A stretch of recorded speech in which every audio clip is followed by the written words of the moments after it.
So yes, you may notice that the game's audio has been muted, and you may notice you hear a couple things in the background sometimes. I'm just giving myself a moment of introduction. The only reason the audio is muted right now is I want to be 100% sure you're hearing me over it. That's going to be changed once the run starts. Yeah, next order of business, you may have noticed if you watched my last speedrun that you can hear me a lot better, especially over the music. That's because while my headphones are really nice, the microphone's a bit close to my face, which is, you would usually think would make it easier to hear me, but my voice is very small, and every time I breathe, unless I turn things down, it's going to blow out the microphone, so it's very hard to balance. So what I chose to do was instead use my laptop's microphone. It's farther from my face, it's easier to get a good, balance of things. Just all around a bit more convenient for the purposes of this. What was I going to say?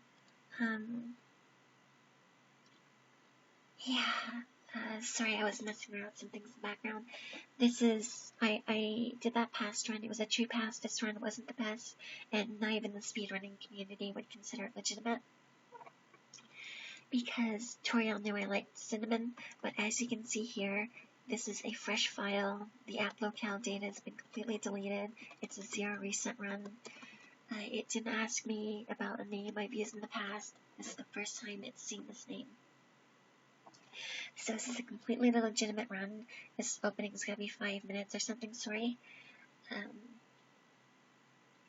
I'm probably going to be submitting it to the speedrun places. This is going to be an all yellow monster credits run. So what I'm going to be doing is getting to the end of the game of a true pass run with all the enemies having their flavor attacks by doing a special action with them. It's basically a true pass run with a bit of changes, not too different, but I can't use a stick trick, and I have to encounter every single enemy at least once. I can skill skip the Miss Muffet fight, but yeah, no sticks. So yeah, once again, this is 0 reset run, completely legitimate. As you can see, you might notice that my voice is a bit soft, maybe a bit scratchy. When I was in high school, I caught a disease that left me with some permanent side effects. One of those side effects is a constant sore throat. Sorry about that, nothing I can do. This is how I always sound. I had tried to do this run a couple times before. First time, Mad Dummy, I got to the end of the run, the Mad Dummy didn't have yellow text, didn't know what happened. I think I had learned how to fix that. Second run, I was just trying to do. I died to Mad Dummy, I died to Undyne. I don't expect this to be a particularly good run. It's not going to be world record, it's not going to be amazing. I'm just setting the stage for others. You're all going to beat me, I'm going to mess up a lot, but I'm not going to reset if I die. I'm going to reset if I die as many times as I just did, but not usually. If I break into word salad, sorry about that. Some personal things slightly related to the fact I have the game's audio blaring in my ear. I have unilateral deafness that contributes to it. Once again, sorry for a long opening. I'm not the best. I'm not good at dodging. I'm not good at memorizing things. Other people are going to beat me. I'm just putting this run out there to set the stage. So was there anything else I want to say? I might remember some things later. Yeah, I'm probably going to be submitting this, so, unlike last time, it's not 12 a.m. at night, so the sun is shining, the birds are singing. On days like this, kids like us should be burning in hell. So as soon as I unmute the audio, let's begin.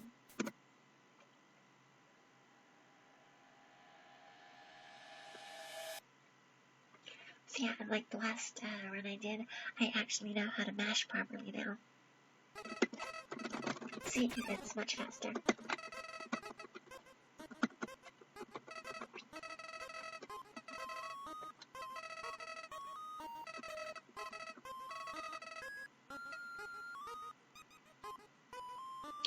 I almost ran into a bullet by accident there.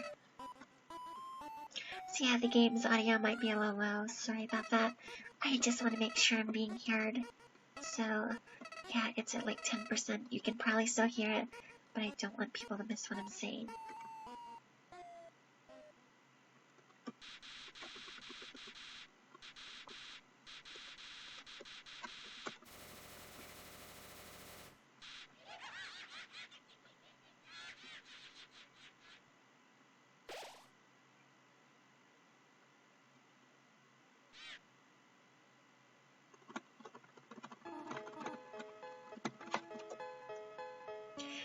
You might see me wasting time at points running into walls or something like that.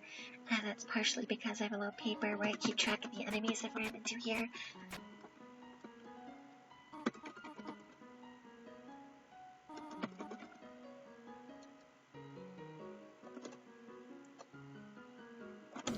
I just want to make sure I'm not missing anything.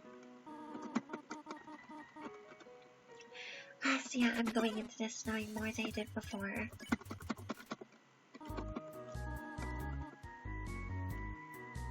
I know I don't need to get the dagger, although I wouldn't need it for the stick right now anyways.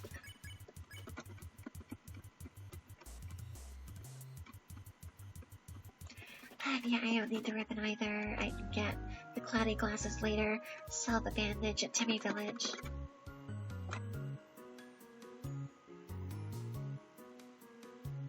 So here's the Toriel. We like Toriel. I almost said the Toriel, but yeah. So yeah, sorry if my audio is a bit high and the game's audio is a bit low. I just need to be sure you can hear me.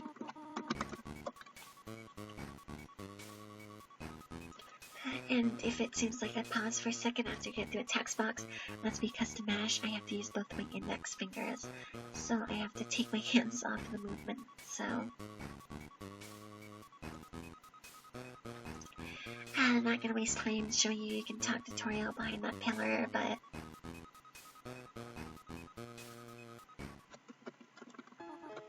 I'm gonna at least try to make this a half-decent run. Gonna get some candy for safety. Not gonna bother saving. We're gonna turn into a frogget and a Whimsun. So yeah, just console the Whimsun.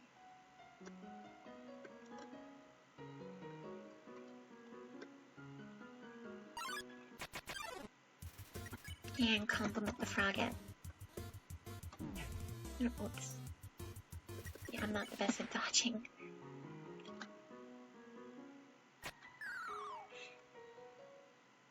So yeah, that's 2 enemies, yellow texted. It's not the same as spearing, you need to do special things with them, but yeah. So as you can see, Toriel doesn't know if I like cinnamon or not, so this is completely a legitimate run. I'm not the best at menuing, sorry.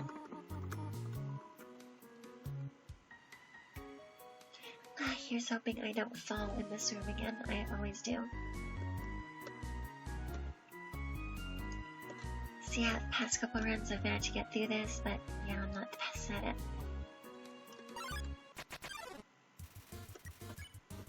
So we're gonna flirt, or I don't know if imitate would work for that, but I've heard that flirt works, so I'm just going with that.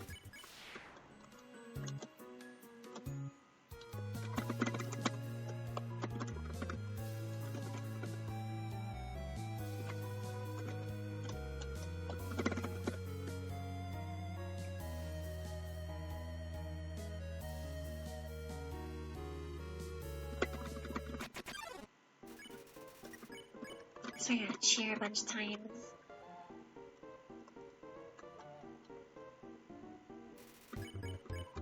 Oh, oops. Same thing, it doesn't matter.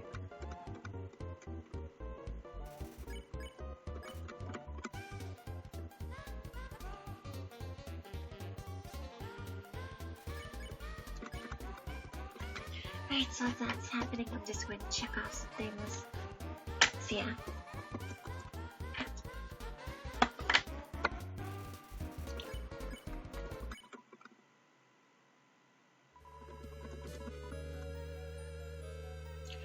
So we're just gonna get into some encounters here. Can't get into any encounters in the room with that ghost character. The ghost character is gonna help us with a lot of things in this run because we need them to help get the air and yellow text. So they're gonna be a lot more helpful than they are in a normal speedrun. We can spare Miss Muffet with the spider donut.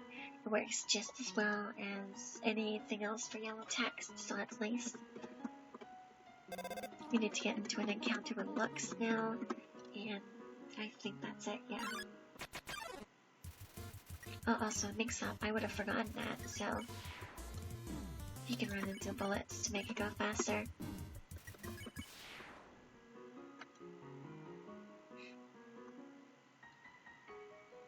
So because I've already run into a Vegetoid, I can just skip getting into the easy encounter down there. Here's the looks, we're not going to pick on them. So there we go, one more yellow text. We're getting through this very well. I'm really thankful I got into an encounter with a mix-up there, because otherwise this whole run would have been fucked. Oops, I forgot to do the yellow thing. Sorry. I was in the middle of trying to list off the fact that I ran into a mix-up. I always forget about the enemy, so it's a good thing we encountered one.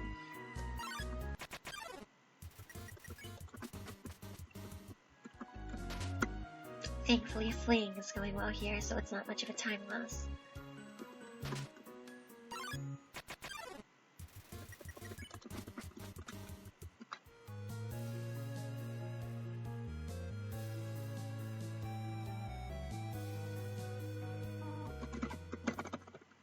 Just gonna mash through a dialogue here.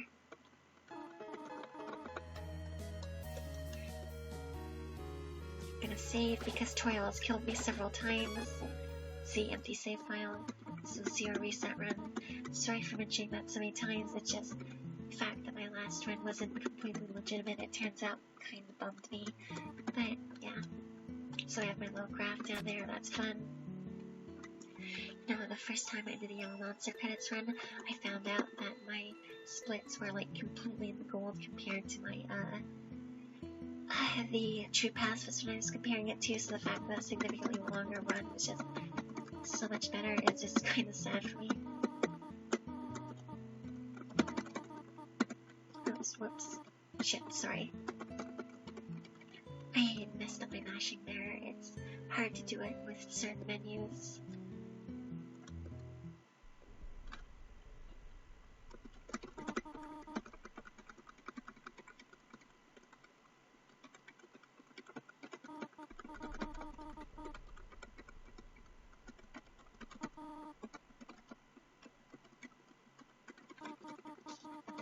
See, I'm just gonna check off the enemies over here. That's everything in this area. We're just gonna keep smearing Toriel.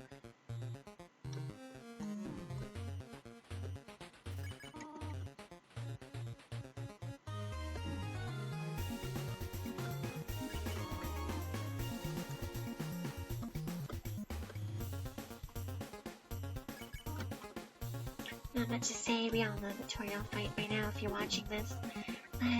If you've never really experienced this game before and this is your first time, I would suggest not doing that.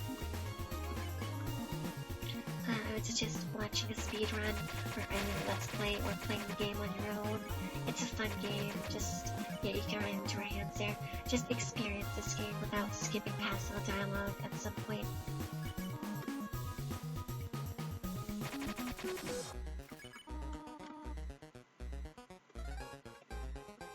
So yeah, this fight's pretty much over now. You can just smash the spare button. She doesn't even try to hit you.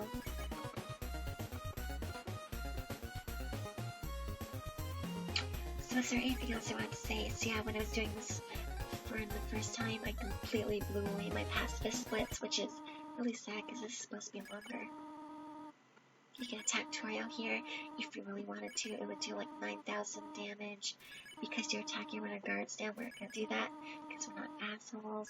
We like Toriel and respect her boundaries, and we're not going to call her Mrs. Dreamer. And also because this is a true pacifist run, basically.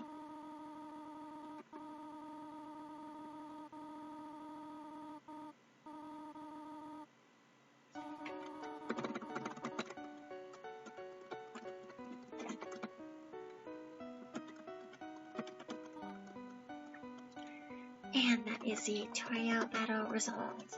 And I think we're quite ahead here, yeah. So last time I did a practice of this, which was supposed to be a real run, but shut up. I used the snowman item during the Papyrus fight, which kind of sucked because I used it when I had only lost 2 health.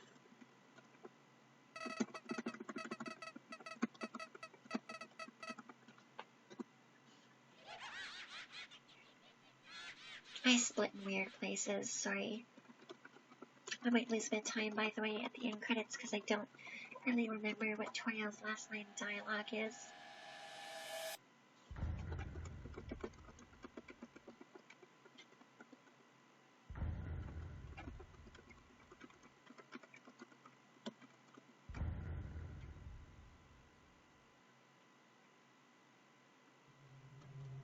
See, I checked that bush, there's the camera in at me. If you're watching this, you probably know who's been watching us the whole game. You can find cameras in a lot of places. Oh, whoops. I'm mashing the dialogue things for some reason. I think I'm just nervous. Sorry if my character stops in weird places, I don't know why they do that. God, I'm sweating.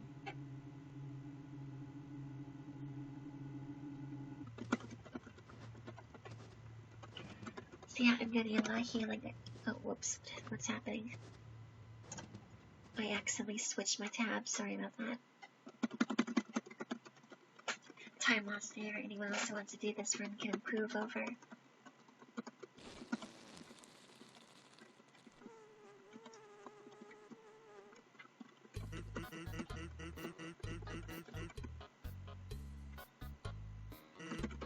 See, here's Sans and Brother Papyrus. We like both of them. You have to skip their dialogue, sadly.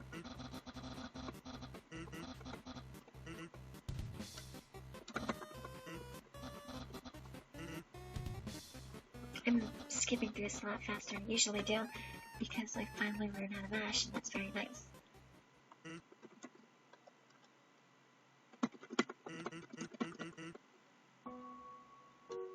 So we're gonna save here just in case. We're gonna put some stuff in here. The spider donut butterscotch pie.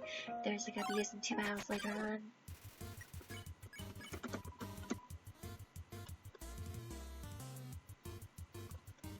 So yeah, just laugh here, and that resolves the fight. And gets us the yellow text. You have to do a check or something first, so you have to wait until they say a joke.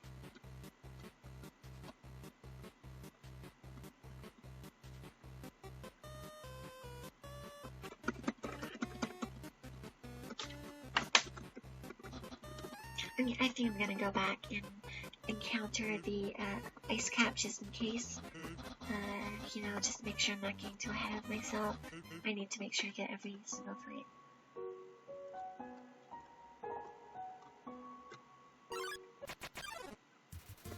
Yeah, so for this enemy you ignore them twice.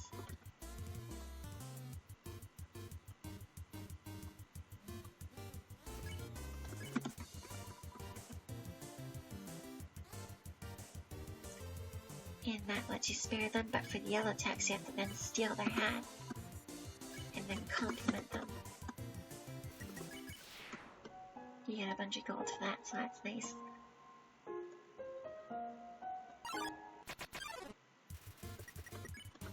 So I could have not gotten that fight before, but I'm never entirely sure where enemy encounter areas are, so I just have to check.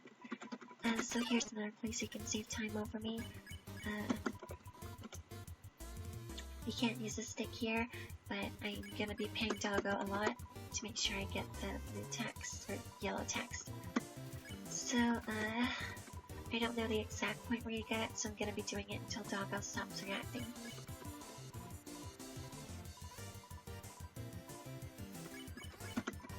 You'll know when the sprite changes, which is probably next turn. maybe it takes less pets, but I need to be sure I'm not gonna go through another run and just fuck it up.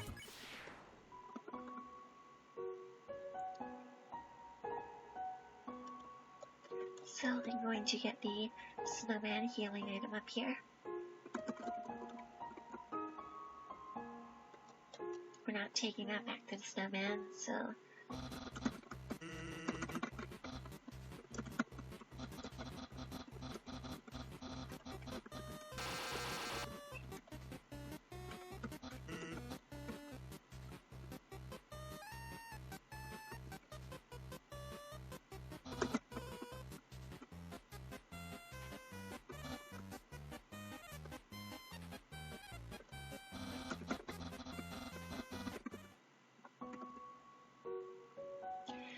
Snow encounters here. We're not going to bother with the snow over there, because all it says is give you a couple of gold if you get in the hole, maybe some lore text.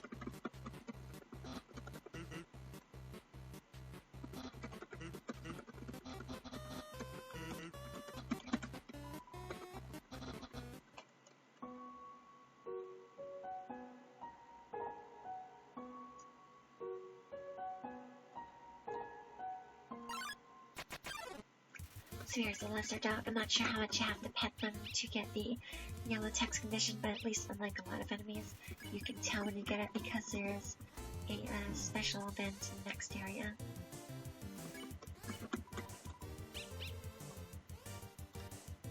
Like the map visibly changes. I think we can stop once the dog stops attacking, so I'm gonna pet a couple extra times after that just in case. Barely takes any time anyways.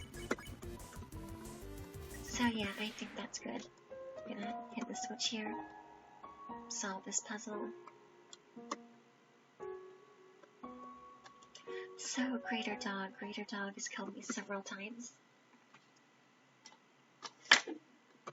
But here's hoping they don't this time. I'm just gonna list off my things I just did while I have a chance. Gonna roll around.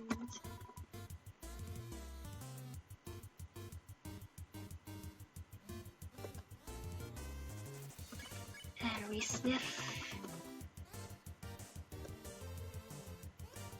Oh, whoops, I'm an idiot. It doesn't matter, this is an easy fight. I'm not dying here. I haven't even used any of my healing items. So yeah, this is their other attack. I think it's faster than that last one, so it kinda sucks that we only got it once, but...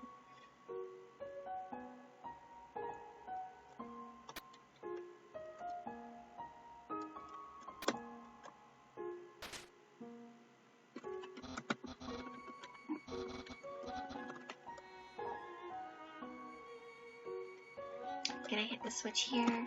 So, oh. Solve the puzzle right away. Have to wait for the Papyrus' dialogue here.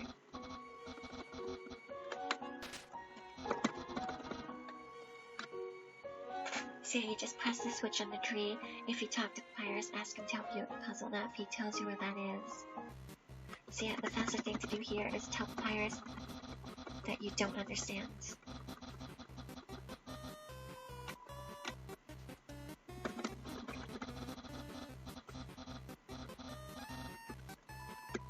You do that twice, and it's way faster randomizing the puzzle.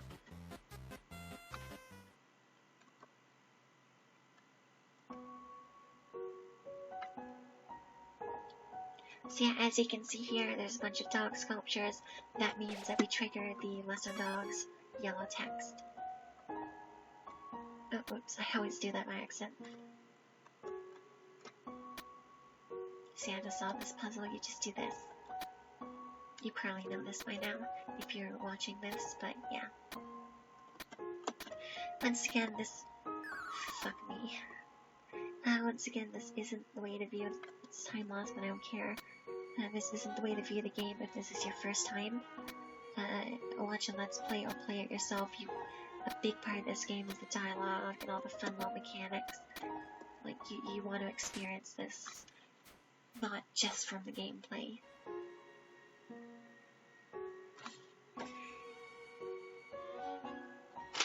So yeah, we're gonna go down here and encounter a Grifftrot.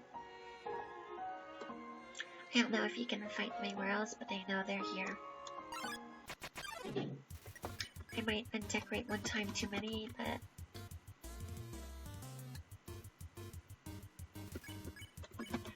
that's just me doing it for safety. I don't know how many times that you actually have to do it.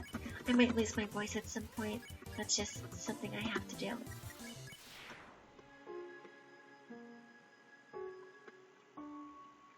Or I made it something that's gonna happen because, sorry, that was word salad before, because, well, sore throat constantly. I check all the snow puffs for the extra gold. Bit of a time loss, but not much. It's always the last one you check, so you can't just check the last one. So it's a Grifftrot dealt with, and here's the Greater Dog, the last enemy we need to yellow text in this area. They're actually very hard. So you beckon. This attack always throws me for a loop. It homes.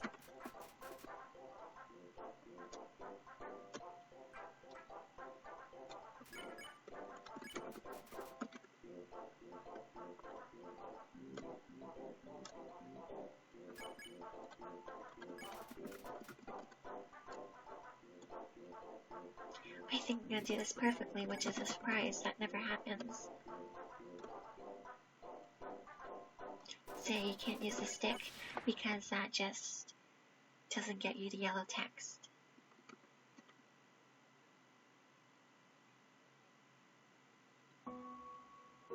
So that's that fight dealt with. We're significantly in the gold, which is nice. I didn't get hit once. We're gonna be skipping through this text very quickly, although there's no way we can skip through the longer sections of it. Which is the, like the things dropping and raising and all the pauses.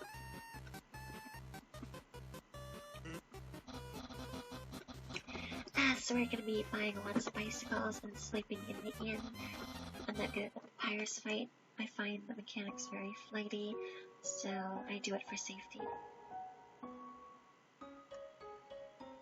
It's not much of a time loss, so it's nice, and I'm gonna be using bicycles as a healing item for a while, especially with the pan. They're very handy. Gonna buy some more after I put everything I can here. Yeah. Gonna buy 2 more, because they're cheapest here, as in the first time you come here. Gonna put 1 more away just so I have the space if I need it.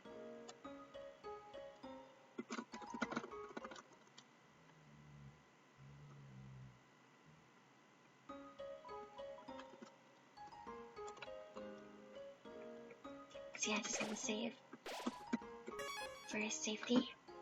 I know Papyrus can't kill you, but it makes me feel better.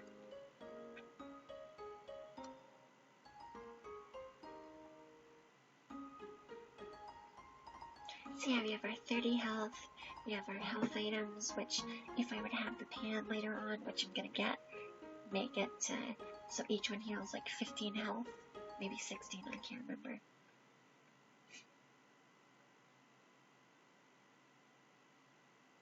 Yeah, so for Papyrus, you just mercy and then the fight actually starts. Otherwise, you're just checking and nothing happens.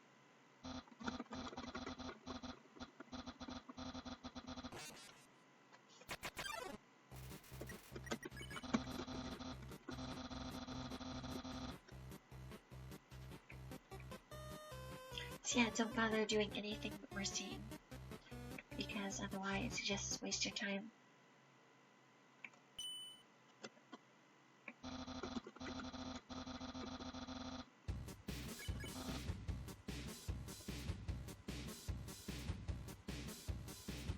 So yeah, I'm not good at this fight. I'm gonna get hit a lot because I'm not good at threading the needle, and once again I find these mechanics very flighty.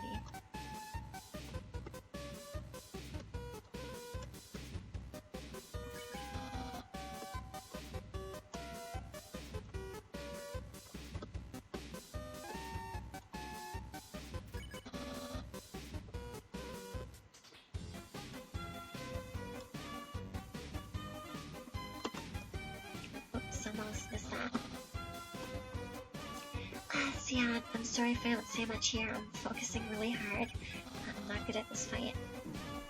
As you can just see right there.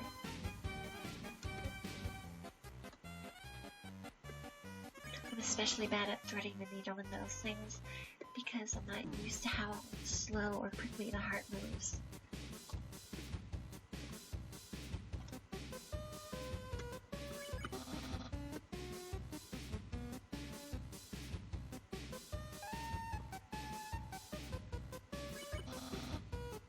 Still, because we slept at the inn, we don't have to heal as often. I'd be at 8 health right now if I didn't.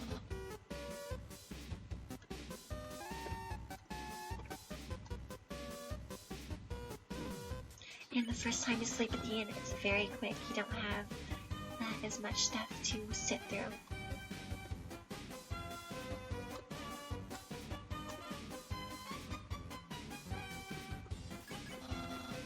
So yeah, if I had slept at the inn, I would have had to heal by now, so it's nice that I didn't waste my time doing that.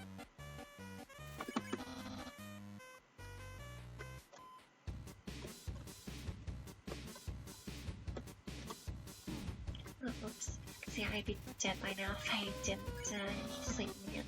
And I'm gonna be saying sleep in the inn very often. I'm gonna heal just in case. Because this fight damage sneaks up on me.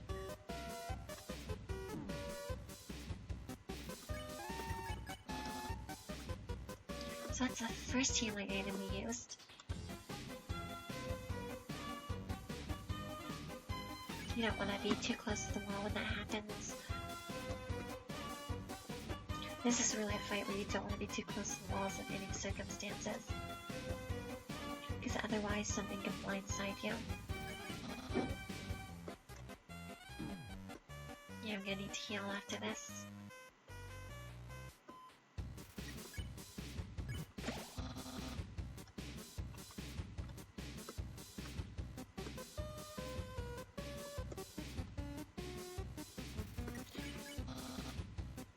So yeah, the fight's basically over, just one more attack after this, and it's actually easier for me than most of the other stuff. Mostly because it was built for you to survive in one go, instead of having to heal between everything. Sorry, too much music in my ear. It's just making me lose the ability to talk.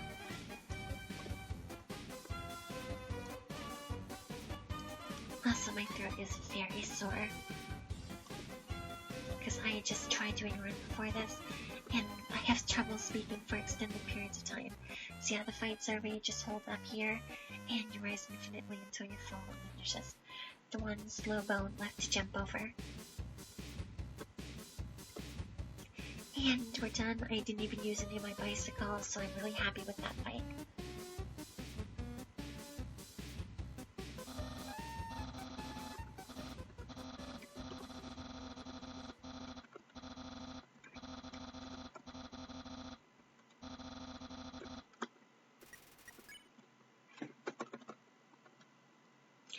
So yeah, that's that.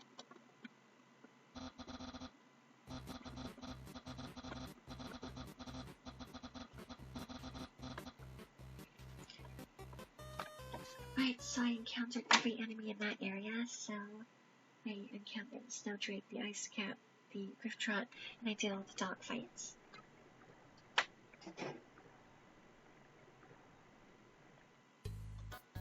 Gonna save here just in case, also refill my health a bit.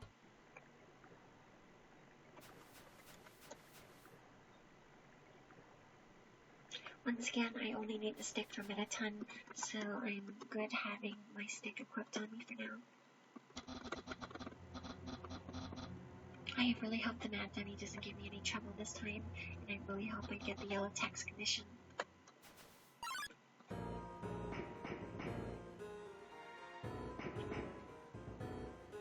God, I just checked my stream and I needed to make sure I unmuted the music, because otherwise that would have really sucked. I forget things sometimes. I have a headache right now. We like Undyne, she's great. So yeah, here's Monster Kid. I always see them look at me from the front, and I think they have a bow, but that's just their spines. So yeah, here's this puzzle. I'm just gonna do this.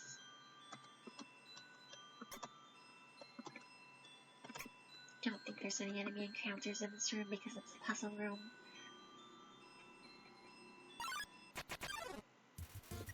Although this is also a puzzle room. We don't need to do with Aaron because Aaron has a special yellow text condition, so that's not. Wait, I can just do this, can't I? But yeah, that's faster.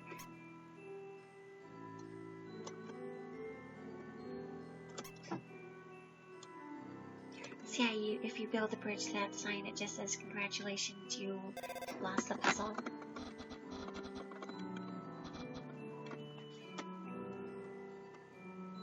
So we still have our default gear on, so Papyrus calls us gross. Okay, here's our first enemy in this area that we can actually yellow text.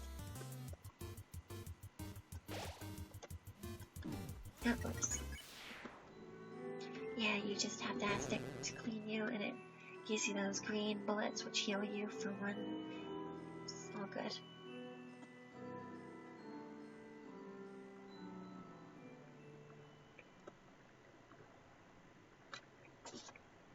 So let's rush you on. There aren't a lot of random encounters in this area you need to concern yourself with. I'm bad at dodging this.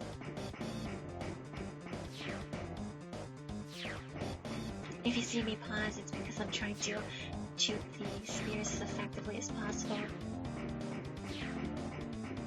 It's not the fastest solution, but it's the one that might not get me killed here. I'd rather pause for a second outside a battle and have to pause in battle.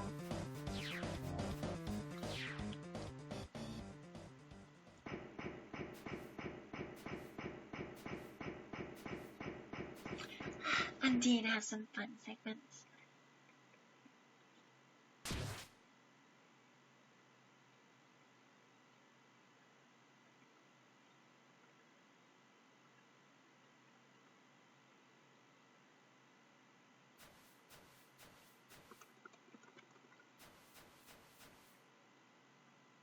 So we leave, the monster kid talks to us again.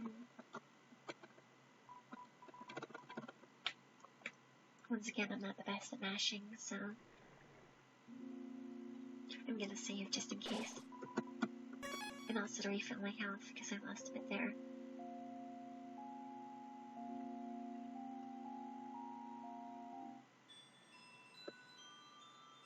Once again, if you want to see what's in those other rooms, for one thing, it's just a guy selling ice cream, and for another, I would suggest experiencing this game in a way that isn't a speedrun.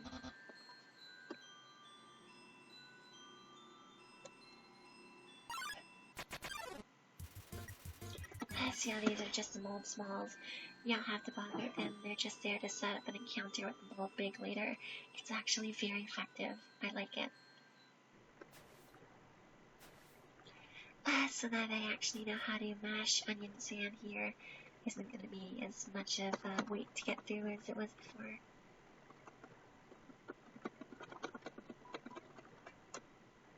Although, the pause when I stop mashing to switch to my movement again, that kind of sucks.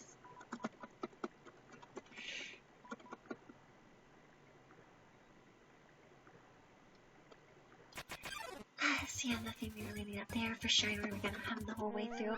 I don't know if you can stop earlier for a yellow text, but A, I want to make her happy, B, I want to play it safe, and C, it'll make fighting the lights, which we're gonna be fighting a lot of later, easier.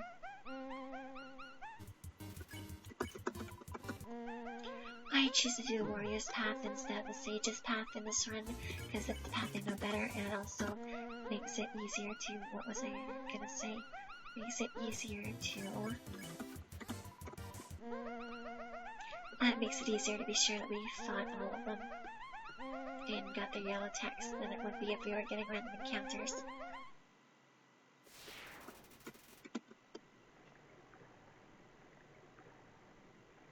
So yeah, we hunt all the way through with Shyren, we get our yellow text now.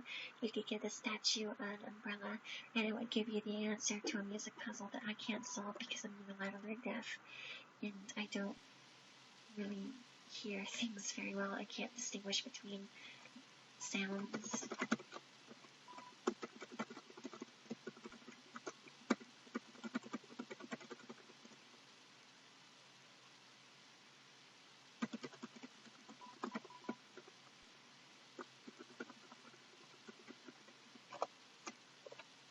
Sorry, I stopped for a second there. I started like getting ready to mash for some reason, but that doesn't make sense.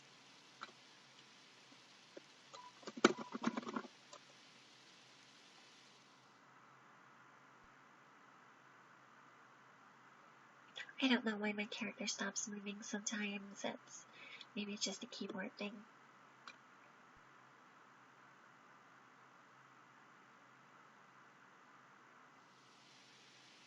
I don't know if I have to put the umbrella back. I think I do.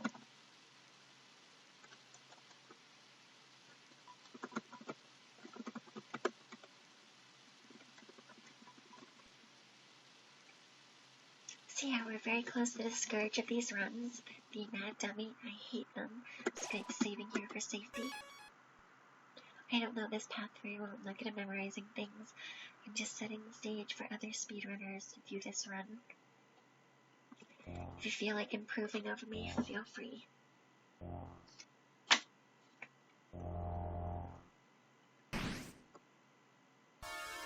I have a general idea of where to go, so I'm not going to be taking the major wrong paths at least.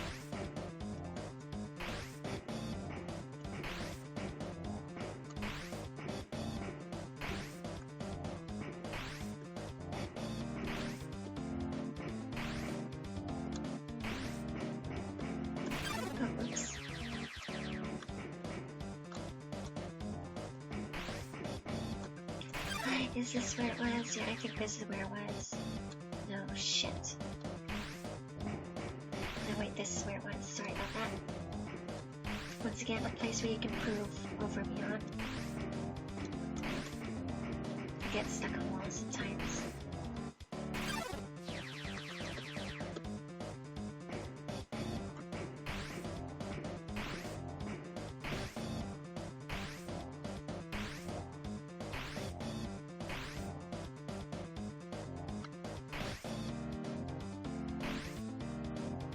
So yeah, once we get to the end of this, we're gonna immediately head back, and this is gonna play out.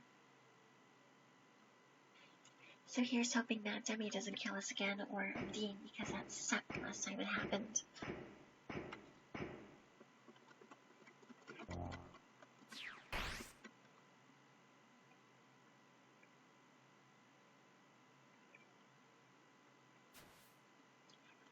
I'm tired and my throat's hoarse, but I'm gonna keep persevering. I wanna get this one done. I wanna... You know, there's never gonna be a time where there's gonna be a point for me to post this run other than when I'm the first, so...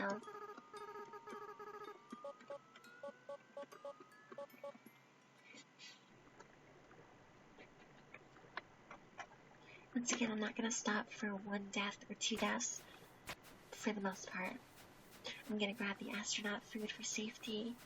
I don't think I have enough room for both of them. I'm gonna save here because the dummy killed me last time.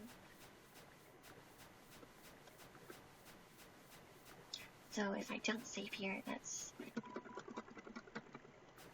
well, basically run over.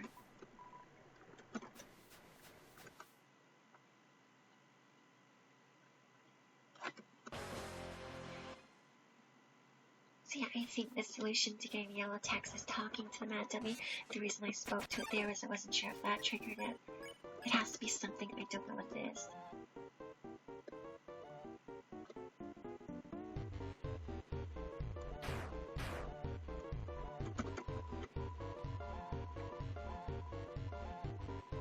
I'm also gonna spare it because I don't know if that causes it. I don't think it does. I think that's what I was doing last time, but yeah. I'm gonna try talking a bunch of times. I just want to play it safe.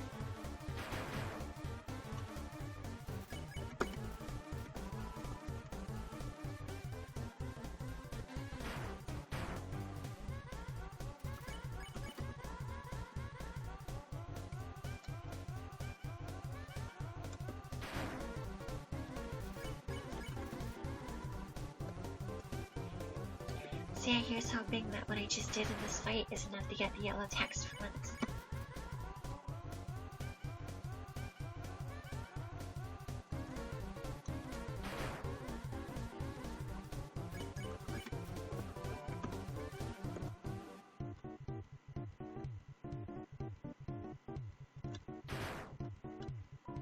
So yeah, we're not gonna stand at the side so we don't get hit by all the mad dummies while friends here. They only do 1 point of damage, but it sucks.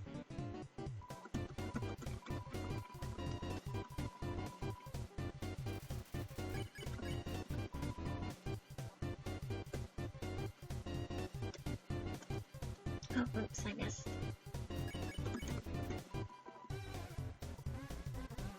I'm kinda not good at avoiding these, so I might get some hit.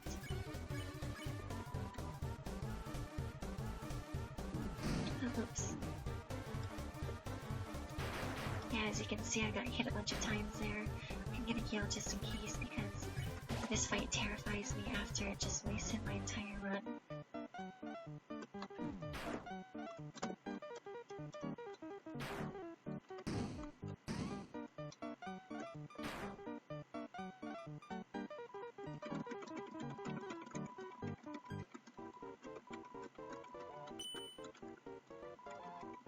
So yeah, here's hoping I get the yellow text for all that.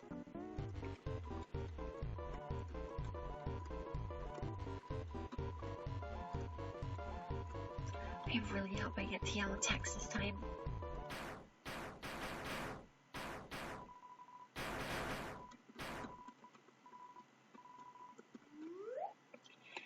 So yeah, that is the mad dummy dealt with.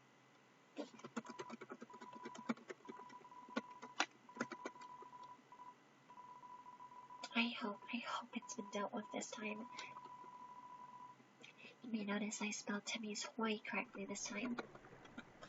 And you may also notice that I set the Papyrus friendship thing. I'm not gonna flirt with him or date him on any of these runs because I'm too much of a massive lesbian to even do that joke. I'm gonna talk to Mad Dummy here just in case that's the trigger. What was I saying? You know, I'll continue with the date friendship thing in a minute after I explain this part. So we got play spook tunes and leave here, which sets up the fight with Aaron. You don't have to do anything here, it just sets off the, whatchamacallit. It sets off Aaron's yellow text. So we can check Aaron off.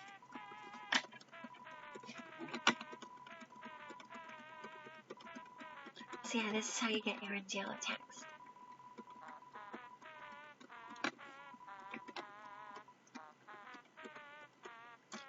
So yeah,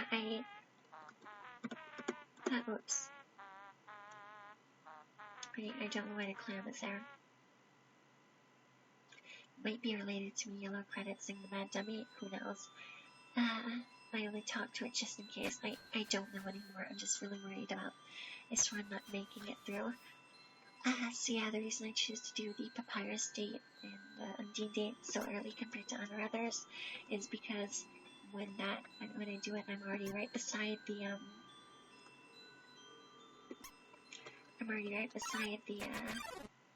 whatchamacallit. This attack killed my friend like 8 times. She just walked all the way off like that. So yeah, it's Tammy done. What I choose to do is get a soul band-aid here. Oh fuck, I can't soul band-aid. I forgot to get armor. Lots of waste of time. That's a major time loss and I'm not even gonna get money from it. Which kind of really sucks that I'm not going all the way back just for that. Although I'm gonna get the... You know what, fuck it, I'm gonna do it. I have to be in this area a bunch anyways. So yeah, the reason I choose to put the dates there, so it took me so long to say this, but the reason I chose to do that is because it's more interesting.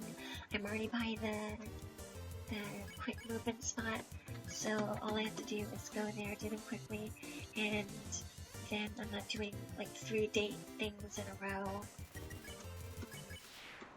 It's more interesting for me to space them out than otherwise. I can't believe I forgot to go to the shop. There's gonna be time loss here, but I need those invincibility frames. And since I'm going to get it, I might as well buy the item from Temmie again after this. So yeah, by splitting up the battles and dates, I am making a more interesting looking run. At least in my opinion. So it's not just a slog of me skipping through text over and over. I mean, it's not like there's much of a difference. I'm right beside the quick travel point. I'm like, it's like I'm messing anything up. Like I'm already there. I might as well do it then get the money from Papyrus. Did I do a wash? Oh yeah, I think I did. So yeah, that's every random encounter in this area. Sorry to waste so much time here, but I'm saving so much time anyway, so I might as well do this for my safety. Oh, oops. Okay, so I actually didn't sell it for all the money I wanted to. Fuck, that sucks. I mashed through the text wrong. You know, once again, this is the only run of its type. I'm happy just to make it.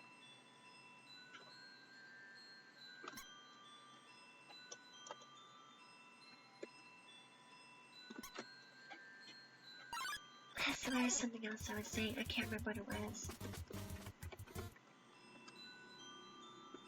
Undyne killed me earlier, Mettaton killed me earlier. If I don't die to both of them, it makes up for the fact that I was here. Twice. And also because I'm not messing up this puzzle quite as much. I went the wrong way last time.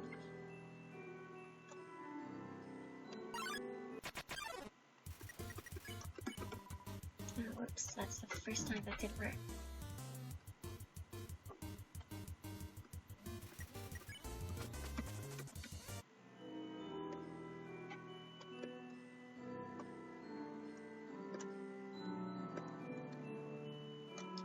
Wrong way. It's hard to tell. My eyes aren't very good, and once again, very dark room. No offense to anyone else who sets up dates differently. It's probably faster, but I think it makes for a better video if there's something in between all that stuff. So yeah, that's every yellow text in this area, hopefully. We just need to deal with Undyne now, and then we'll be in Hotland. Which we will immediately leave to become friends with Papyrus and date Undyne.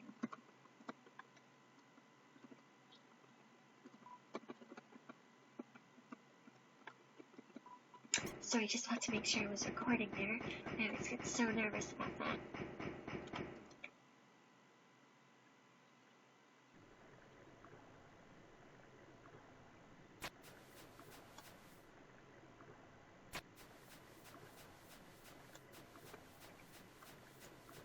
Sorry if there's a lot of repeat commentary for my true pacifist run, but I'm not sure if everyone watching this has watched that, so I might as well say it.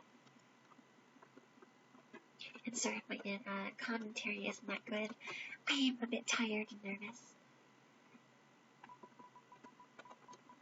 You know, it's sad that Monster Kid ends up not liking Undyne anymore after all this in the true pacifist run. Undyne is great. We talked to her later, she says she felt so bad that she was afraid to confront you and save the Monster Kid. I feel bad for her.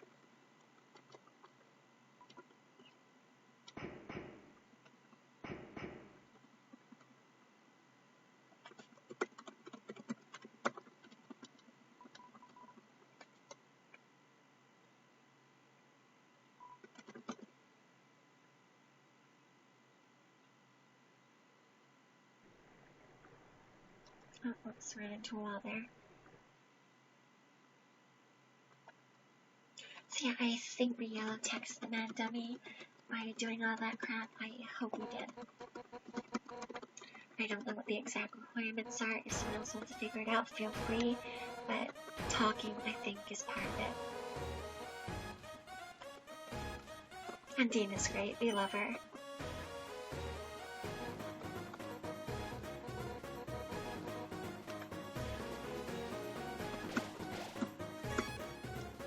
mouse didn't save there. So yeah, you want to challenge her for every round of this fight because it makes her attacks go faster, and that means her rounds go faster, and that's great for speedrun. When I first did this, I challenged every turn because I saw her speech, I heard this music, I saw this character, and I was so into it that I just wanted to challenge her every turn. She got the fire burning in my heart.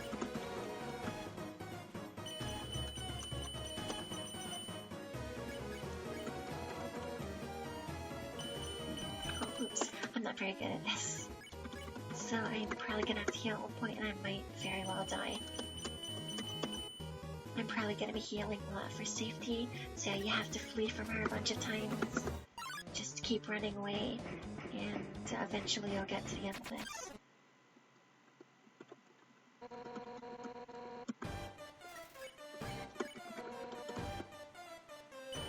You can flee to slow down our attacks, but this is a speed run, so we're not gonna do that.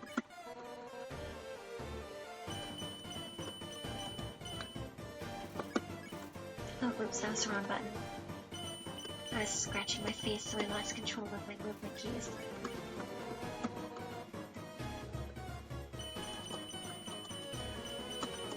Oh, whoops. I'm probably gonna heal my first turn of the next fight. Oh, fuck, I spared by accident. She doesn't accept you trying to spare her.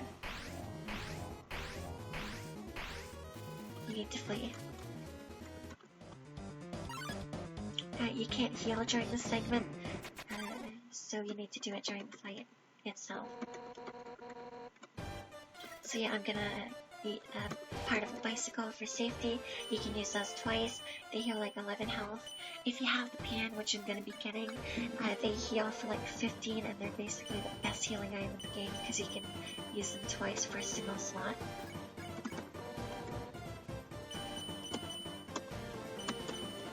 Once again, I'm bad at this fight. I'm bad at every fight, but like I just get so confused by this. Yeah, I think I have enough health to make it through. Thanks to my invincibility frames. I'm gonna heal here though.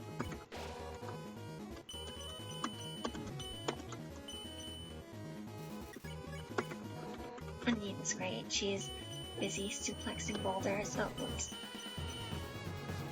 Yeah, I'm gonna heal once more just in case with the astronaut food, since I didn't really need anything during the fight with Dummy.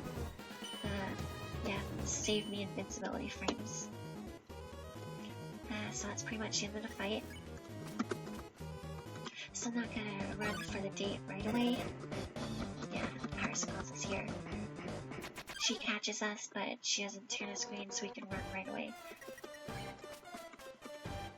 You just need to wait until you're red to be able to flee.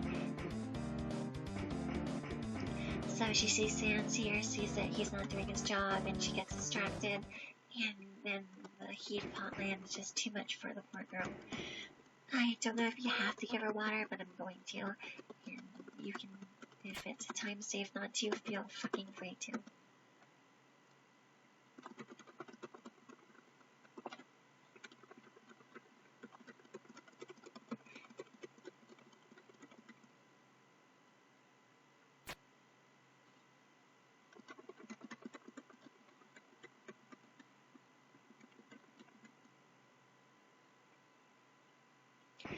So we're not going to go to dates right away. We are actually going to interact with Mettaton because there's a bit of it. I'm not going to save here. There's a bit of a trick you can do. Where, so if you take a bunch of damage during the quiz, it basically skips the last question because Mettaton can't kill you here. So you take your damage from the Undyne fight, you answer the questions wrong, and basically Mettaton very quickly will reduce you to like no health. And you'll skip this fight very quickly. Sorry if what I said was a bit redundant, but yeah.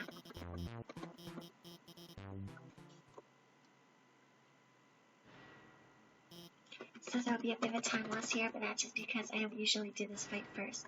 I just started doing this trick now.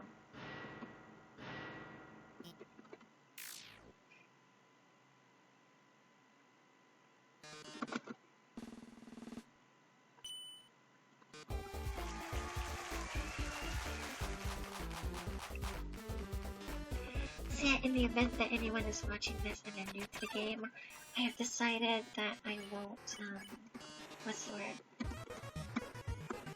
Yeah, just go to A every time for this part. I decided I won't spoil too much in this attempt.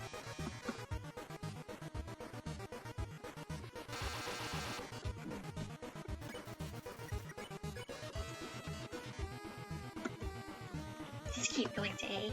Even for the last question, go to A. So you get to this question if you take too much damage, and it resolves the whole thing.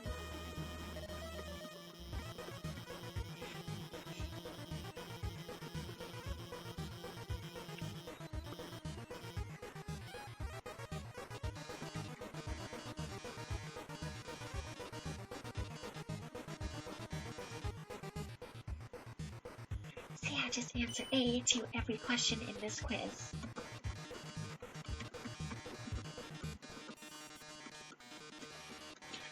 I like the song, but it messes with my head because computer breaking noises kind of fuck with me because I've dealt with a lot of computer issues recently. Like my computer catching fucking fire internally.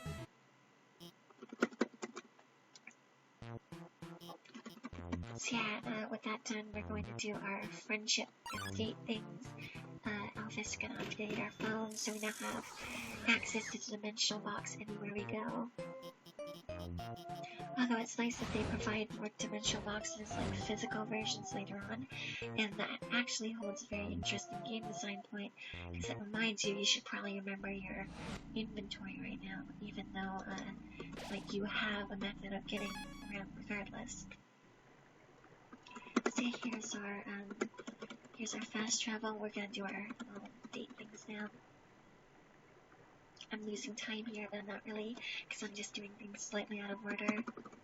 It's not like I have a split for that Mettaton quiz thing, so it's not actually even messing around with things too much. I'm just changing the way the times work.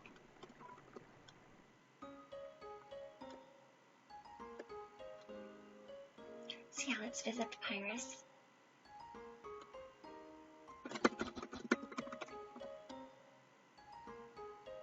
We're gonna take some coins from his couch just because it's not much of a time loss and I could use extra money at any point in time. I always need health items.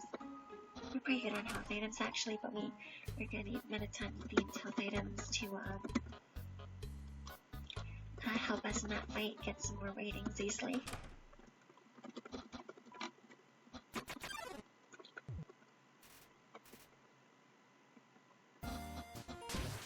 Yeah, as you can see, it turned to night while I was doing this Let's Play, or Let's Play Speedrun.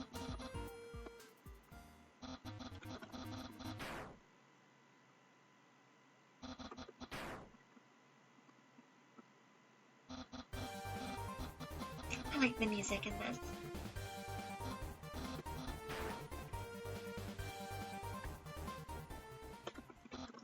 So now we have to look for Papyrus. Once again, don't watch this if it's your first experience with the game, but hey, yeah, so whoops, I accidentally said no.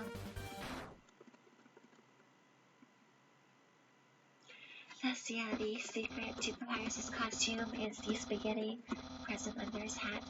He still takes it nicely if you don't need it because he thinks it's you giving it to him. But that was an accident.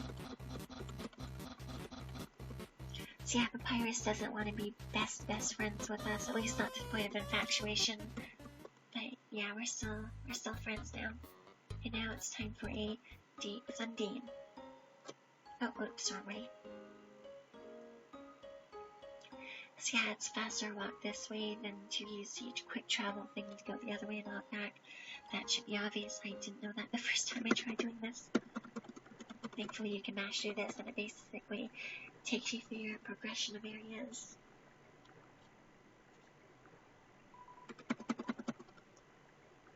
So yeah, the boat woman tells you about places like Timmy Village. Which would be nice if I didn't already know where it was and didn't go to it twice in the middle of the speedrun. So yeah, we're gonna visit Undyne now. I'm just talking to that dummy just in case. I'm very nervous.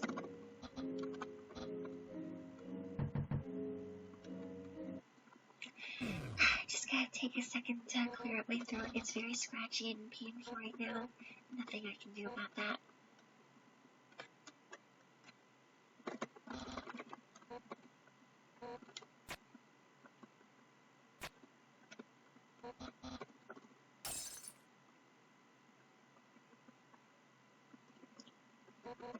So I think it's faster telling you're trying to rub in her face because then you'll get the extra dialogue with Papyrus.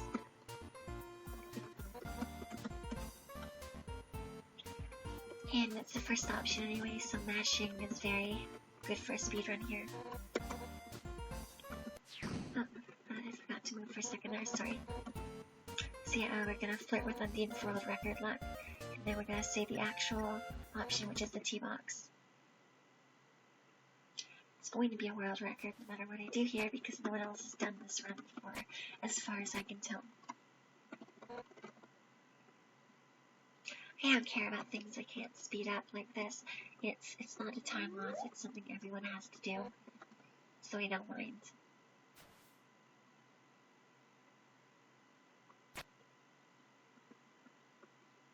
We like Undyne. Undyne is nice.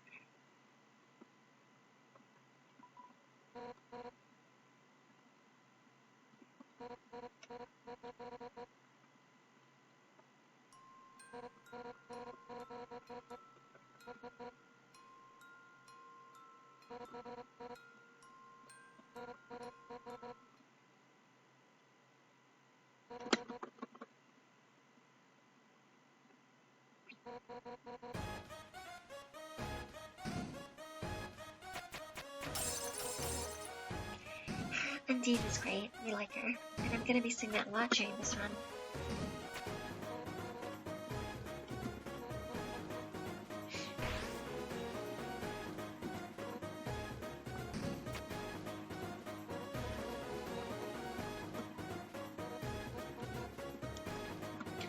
So I'm not very good at mashing, but I'll try and do it anyways. I don't think there's a way to do it effectively.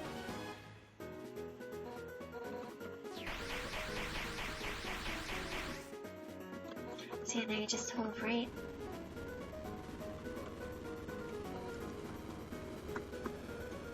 I like your theme. I like the music in this game. I'm once again sorry if it's a bit low, but you need to be able to hear me. And otherwise, that's not gonna happen.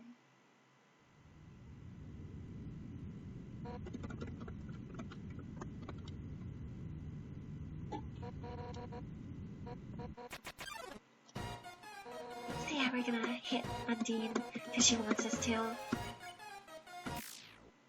not gonna do it very effectively though, because we don't have in our heart to hurt her.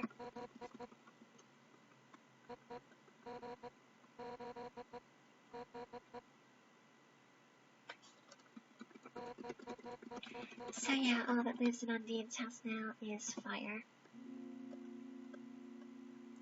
So I'm gonna see really quickly so I don't have to do that again.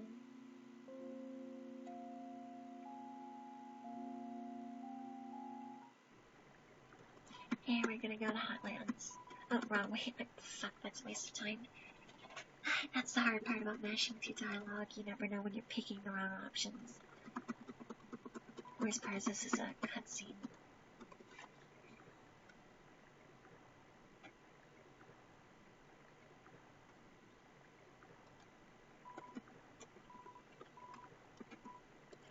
So I had to go through that more slowly to make sure I wasn't messing things up again.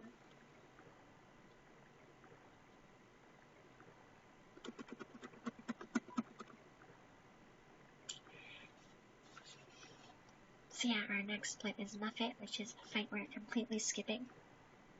Because you still get a yellow text if you use a spider donut on her. Let's save here once again because this is way closer.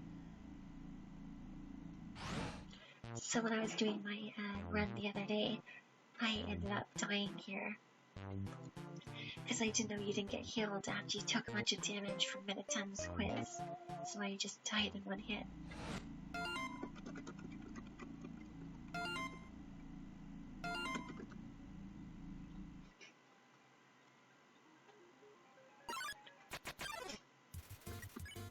So yeah, we're going to encourage this enemy. Oh, whoops.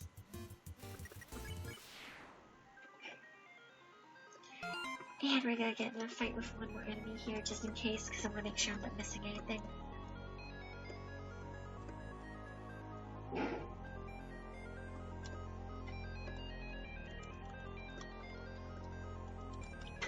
So it's Falcon. Well, I get into a fight with Dissandra Plane if I can, although it doesn't seem to be appearing. This kind of sucks. I guess I'll try this room.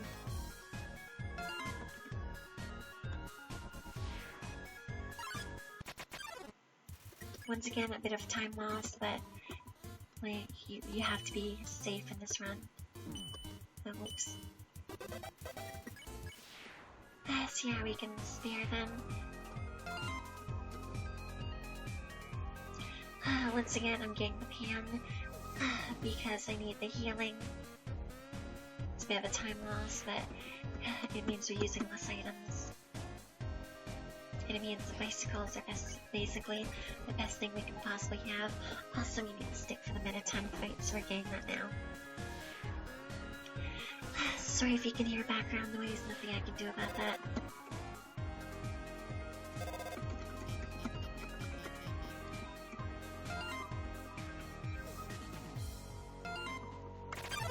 Oh, whoops.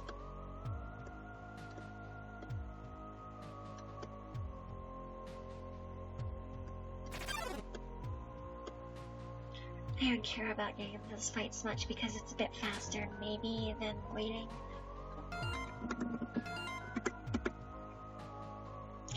So here's the thing, when I fight the Pyro later, there's gonna be a bit of a problem.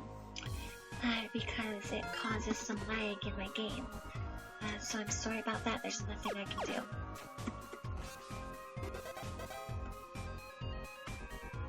I might mess up these puzzles a couple times, there's, once again, not much I can do about that.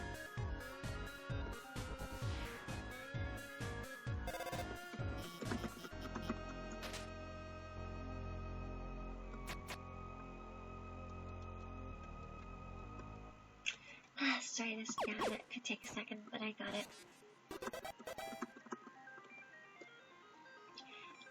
This is basically the only part of the game with actual puzzles. Oh, whoops.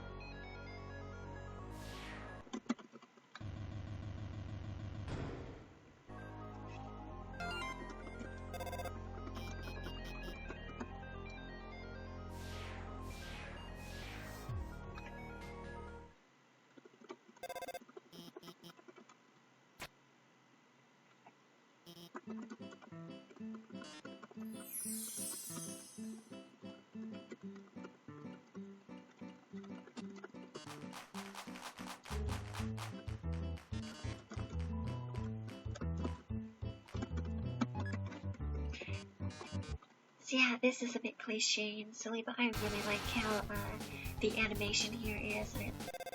I love the framing, and I think this is actually really well executed, that little joke there for what it is. I like the way the chainsaw and the hands are drawn, it's like you're facing a Muffet.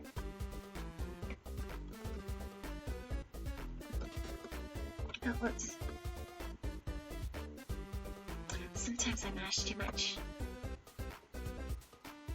You've probably seen that a bunch of times in this room.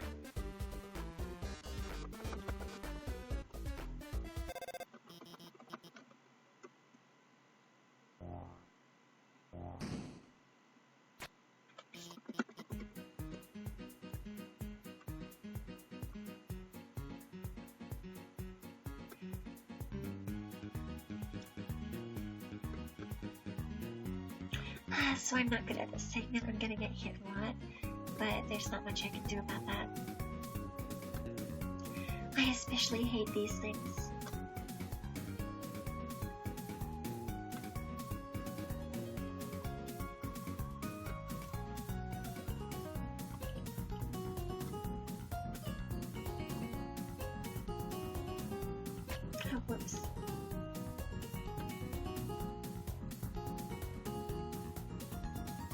not much to say, it's just a very bullet hell segment.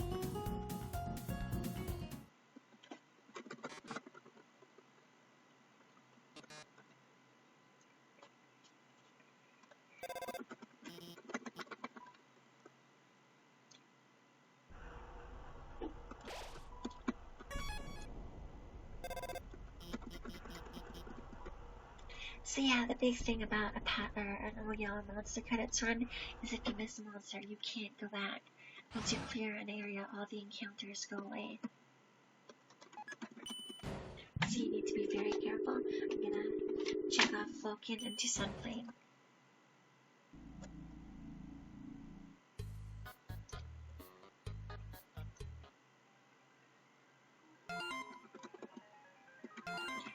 We like Office. Okay, so sorry, it's about to really lag here.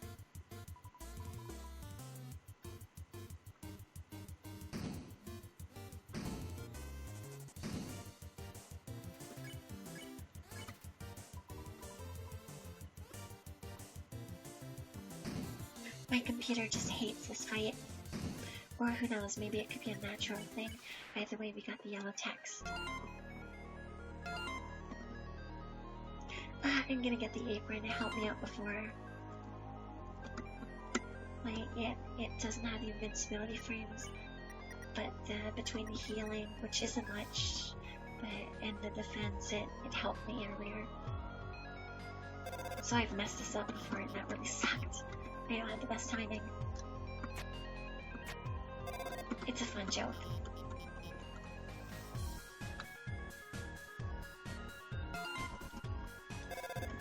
So yeah, this is a puzzle that messes up a lot of people, but thankfully I know exactly how to do it. You just go there, go back up, and there you go.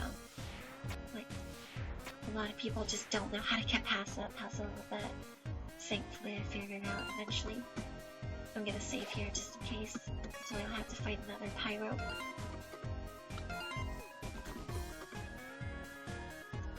We like Office. So for these enemies, it's pretty easy. Their attacks aren't that hard to deal with, and you get a lot of money for them, I think. So yeah, basically what you do is clean this guard's armor, which involves hitting this green thing a bunch of times. And then he takes off his armor and you whisper to the first enemy. You have to do this exactly in this order and exactly with the right enemies.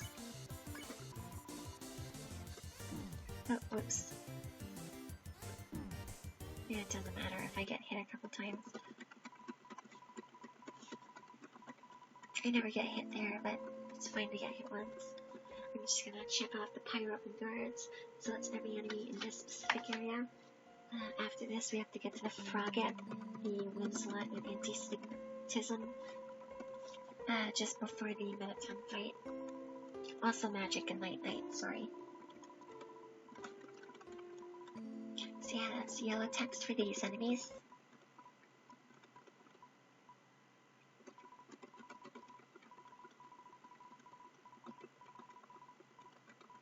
I really hope I can submit this run. I already lost like 2 runs to bullshit. Oh, whoops. So yeah, it's 100 gold right there. You're gonna need a lot of gold for Mettaton food items. Sadly, we're not gonna be talking to Burger Pants much. We're just gonna be contributing to his suffering. Like Claim Burger Pants also. I don't know the proper route for this room, but I'm just going to try doing it as quickly as possible. Another place where you can really improve over my time.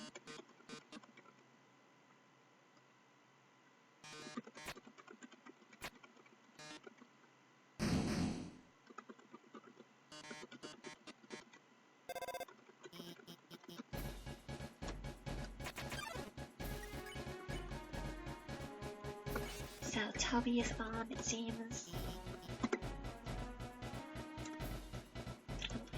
Somehow missed basketball. Doesn't matter, it messes. Oh, what am I doing? Either way, now the class is gonna be closer to us when we get out of this at least. It doesn't matter if we lose a bit of time with that, because otherwise we'd have to waste wait a long time for this glass of water to be here. I'm sorry I messed up for some reason. I'm very nervous and distracted right now.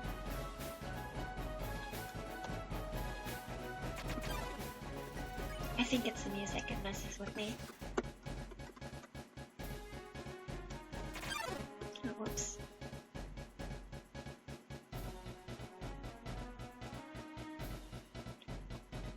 Fuck, I've never missed that before.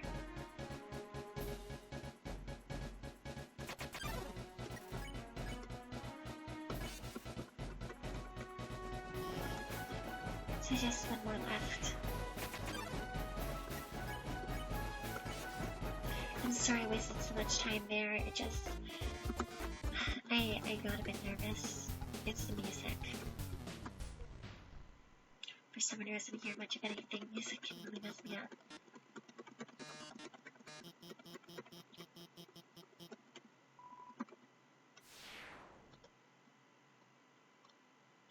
I don't know why I lost so much time on, right, because I didn't, yeah, no, I didn't lose time. I was looking at my splits for Undyne and Papyrus, and I, for some reason, thought the Mettaton quiz was between them, so I thought I lost like 2 minutes for some reason, but I didn't. That's just the Mettaton quiz. Ignore me if I lose track of my thoughts sometimes.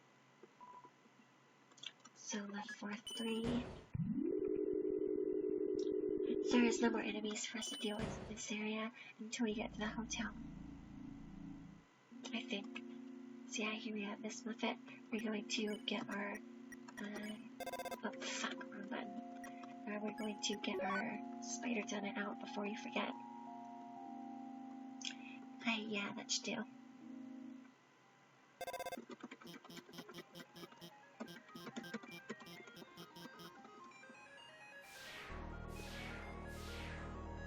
Oh, whoops, wrong way.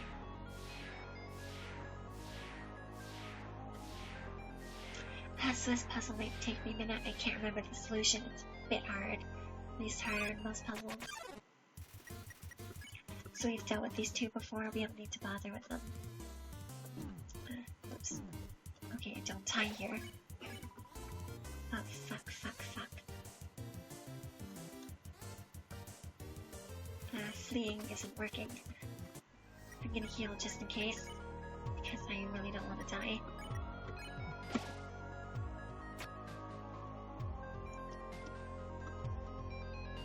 How do I get this exactly right? Sorry, I forget the solution to some puzzles. Okay, there we go. That could have been slower.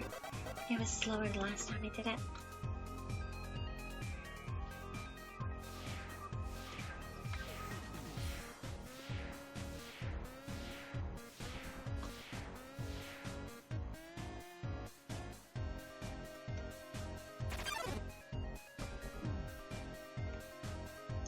So what you have to do here is walk backwards to actually stay in place when you're on the conveyor belt.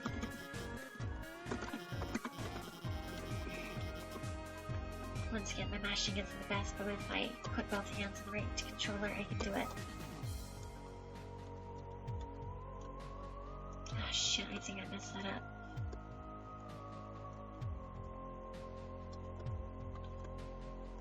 Right, how do I do this?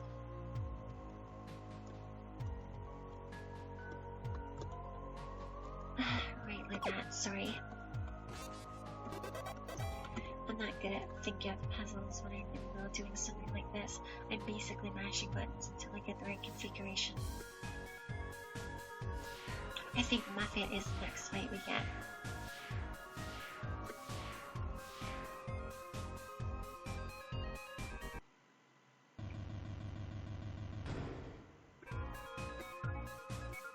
So we are going to be using this save point twice actually, because we're going to be skipping the opera by going back and saving after the Muffet fight.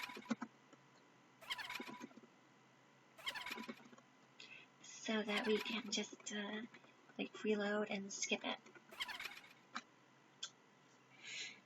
Either way, it's faster and waiting for it to all play out. In thanks to FF split being like it is, I don't really have I think I may have been walking right too long there. Thanks to FF Split being like it is, I don't have to deal with problems when I close the game, which would make this unrecordable otherwise, because it closes on its own. So yeah, you just use the spider donut there, you can instantly end it. Even if you're not speedrunning the game, I would suggest keeping the spider donut until here, just in case you can't get past that fight.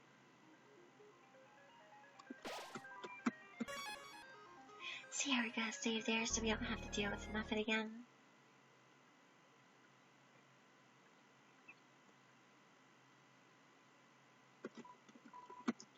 Sorry, I didn't mean to really speak to her there, I just never went back to see her before. I'd feel bad if I didn't. So you can't see it on this screen, this is called Undertale the Musical.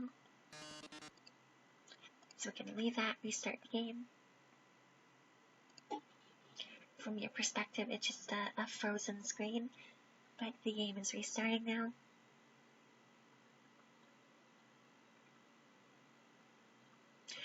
This isn't an SSD, so it takes a second.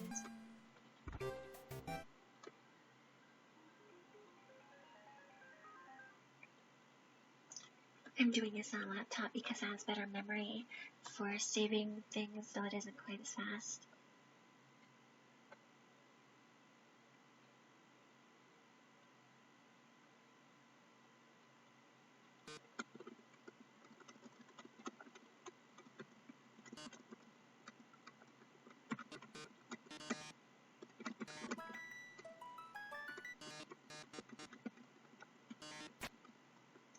So yep, there we go. I'm really glad I didn't mash the wrong way there. So yeah, I don't remember how to do this puzzle, I'm not gonna bother. Like, you can save time here, but yeah.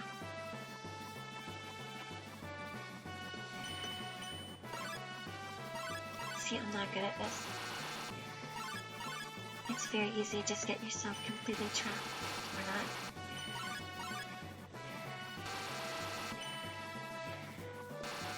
I'm just really bad at this, so I'm not gonna bother.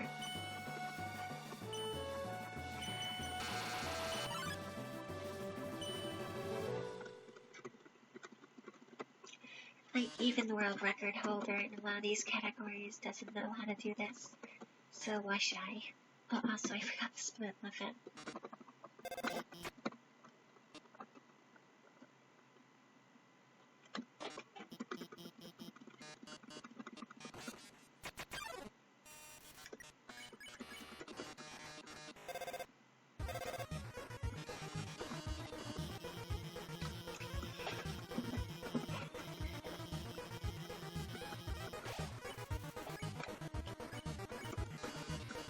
Sorry, that's not what I've been doing there. Mettaton has some nice themes. I like the way their hands are animated.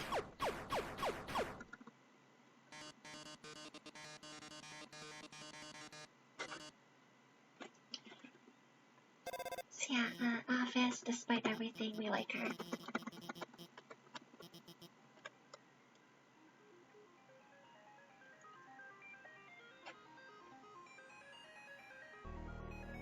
So yeah, we're pretty much past the point where we can fuck up this run.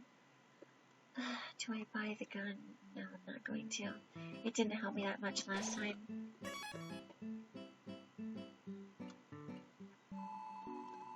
So we're going to buy a legendary hero. And yeah, one more Starfade. Sorry, Burger Pants, we're not gonna be talking too much.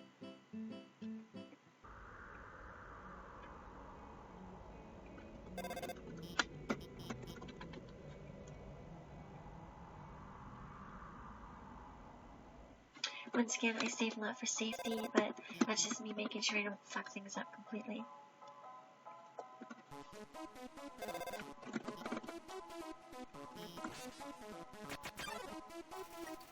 So yeah, here we're gonna stare at both of these orbs.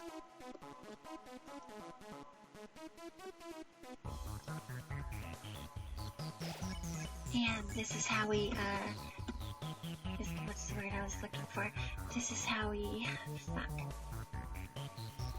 get the yellow text for that enemy.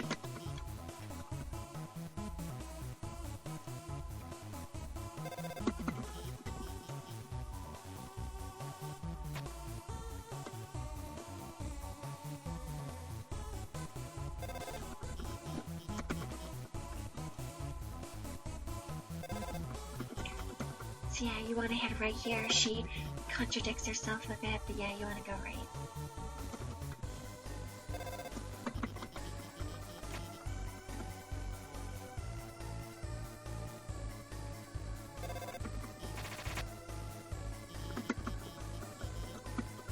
My mashing isn't going to be the best here. There's not much I can do about that, because I have to have my hands on the movements to really move optimally, which would be assumed if you're going to move, you need to be able to move. So I'm going to waste some time here getting some food items. Let's see, we'll put away the snowman piece for now. We never really needed it, but it was for safety. We're going to get some money just in case, and we're going to get another glam burger by checking these trash cans.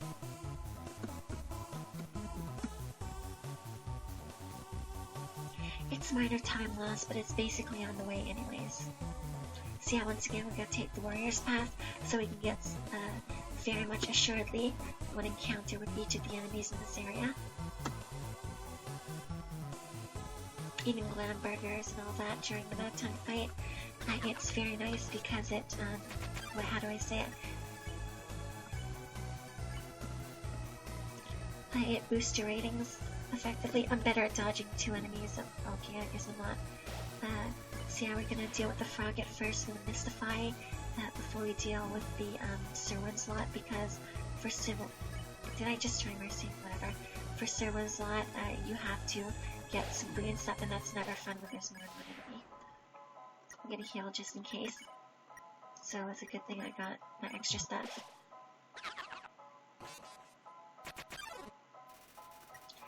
So yeah, for Night Night we're gonna sing. It only takes 2 turns because we did the thing with Shiren. It would take 3 turns if you did do that whole quest. Which, hey, it's another leg up I get in the regular speedrunners, so I'm not complaining.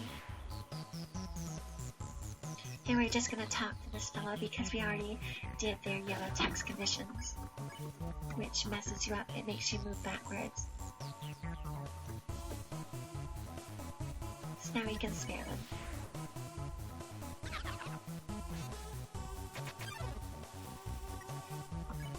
So we need to pay attention to what the anti-stigmatism says here. It wants you to pick on them. If you don't pay attention, you're never gonna know what they want, so you're gonna have to waste some turns.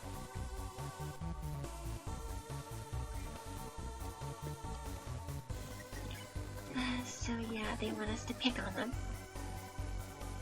That's their yellow text condition. Do whatever they say. It changes between don't pick on and pick on between fights. So once again, you have to check that. Don't bother messing with them first. Always mess with, say, the frog, final frog it. I'm just gonna heal just in case I have no first another fight here. By messing up my menus. Either way, I might get into another fight along the way, so I have to make sure that doesn't happen.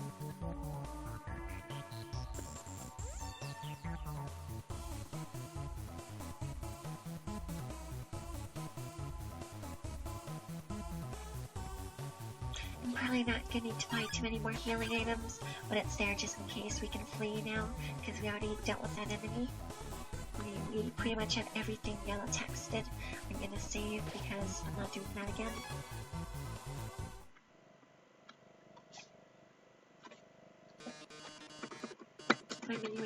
My dialogue here isn't gonna be exactly optimal because I'm checking things off as I do it. No, I'm not. I keep saying menuing, but I mean text skipping. So yeah, if you die in this fight, you can skip the opening to it, but yeah.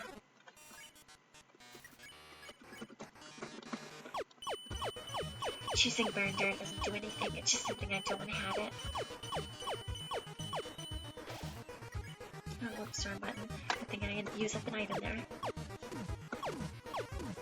I keep forgetting he attacks during the stage.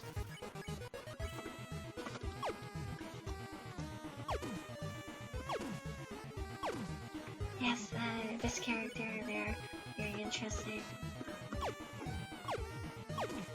I don't know what I'm saying here, I'm kind of distracted, I guess.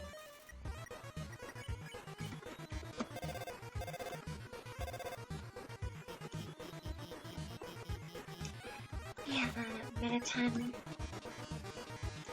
They're a fun fight, but not what I'm good at, but I know more about it than I used to.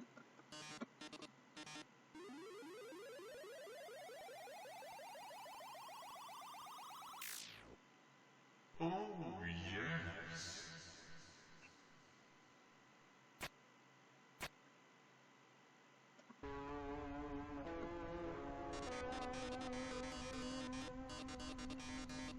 See, here's hoping we save a bunch of time on this fight.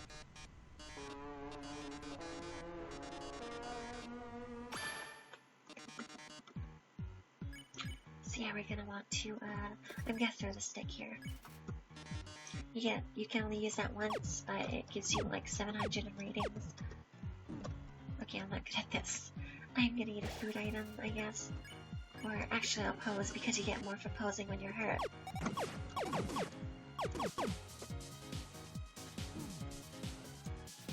Oh yeah, food item. So yeah, you eat Mettaton-based food items and get extra ratings. Ratings aren't the most important thing during this fight. You need to have 10,000 by the end of it, but they don't let you skip massive segments.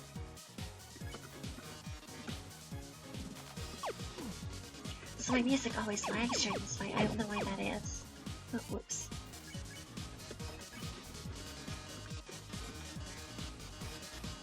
So we're gonna answer Toby here. Answering Blades also gets you an interesting response, but Toby gets you 300 ratings.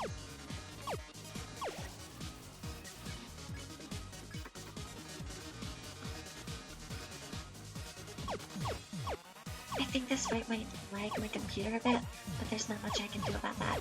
And I'm not doing this very quickly, I'm sorry.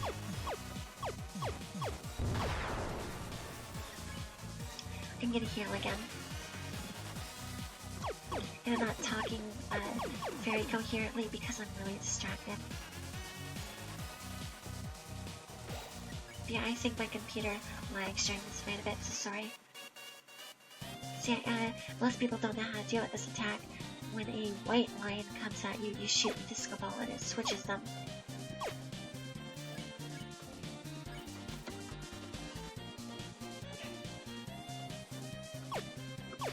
So yeah, just be mindful of that and things go well.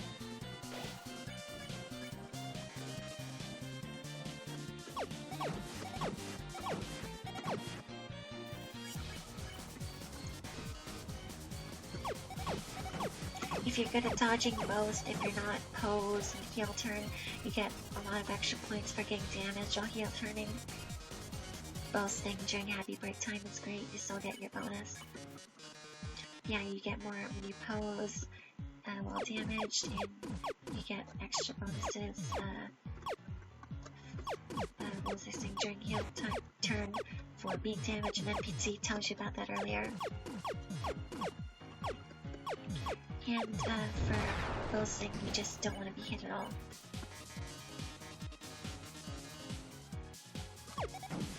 Yeah, I'm not good at this. I need to heal again.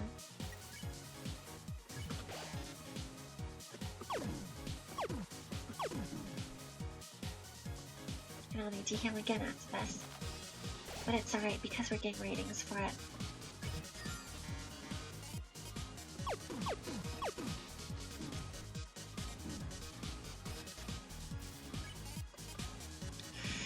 Fuck, we're running low on items actually.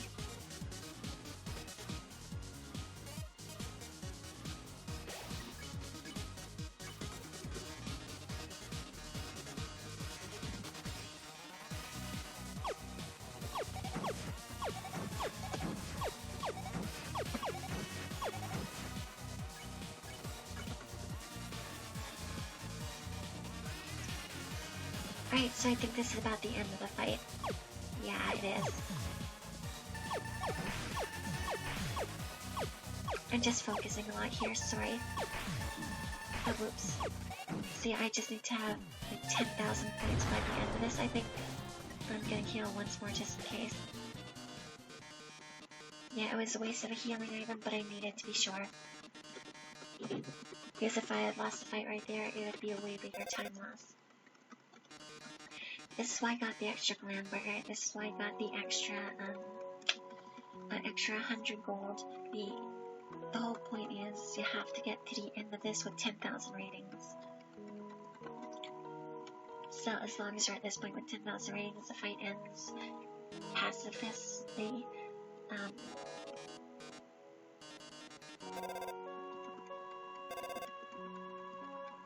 Yeah, you can't end it earlier just by having lots of ratings, sadly. I hoped you could, but you can't.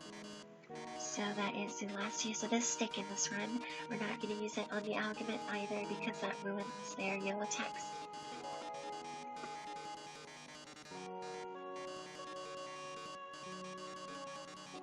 Mettaton has some nice themes. That's all I'm saying about them.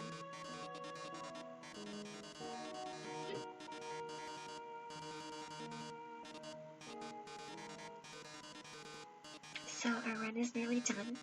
We have a major, we've had some major time saves. That's very nice.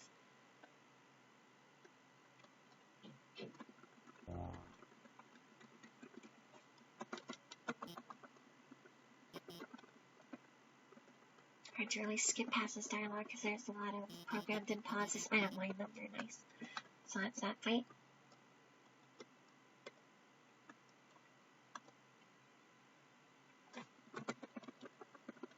Oh, whoops.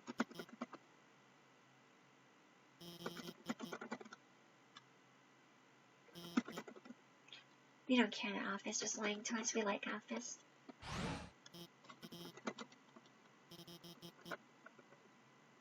She's nice. We don't mind her.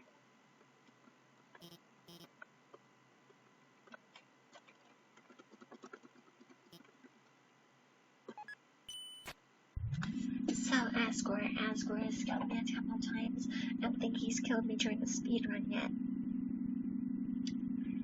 I'm gonna be bringing out as many health items as I can for that fight. I'm gonna have the word dagger, not the man. Sorry. Well, sorry, what am I saying? I was considering getting the empty gun, but that's way too much money to use. What else was there? Maybe scratch my ears, sorry. Yeah, that's way too much money to use, and when I used it in my last try, it didn't help that much, so I'm gonna be using the word dagger. Like, it can do slightly more damage if you're good at using it. I'm not.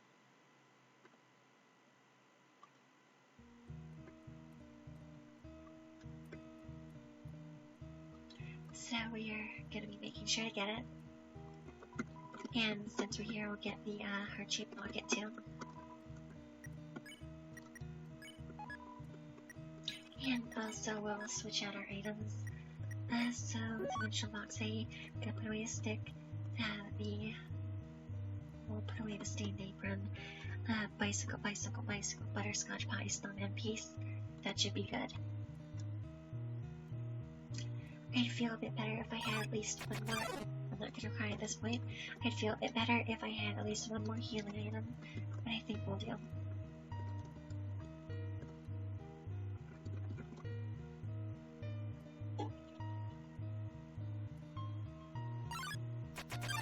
I cried during my last speedrun at these points.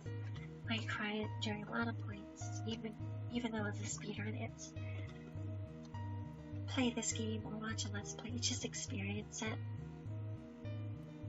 You probably know that already if you're watching this, but I still feel I need to say it's an amazing game every time I get the chance.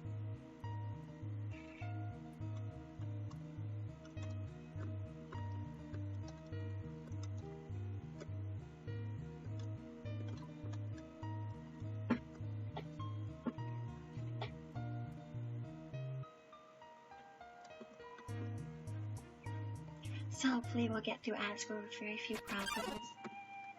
This game has such nice music. Even if it does overpower my voice sometimes.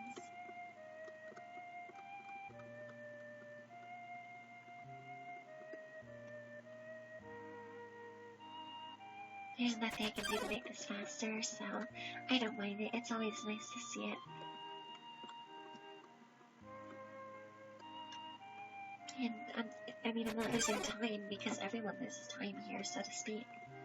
That's not losing time. And I'm sorry I keep beating a dead horse and saying the same things over and over again. It's just hard to come up with 3 hours of things to say when your throat hurts. And yeah, it's a good game, a fun run. I'm happy that I finally managed to find a game that wasn't a roguelike, that I could get through at a reasonable time.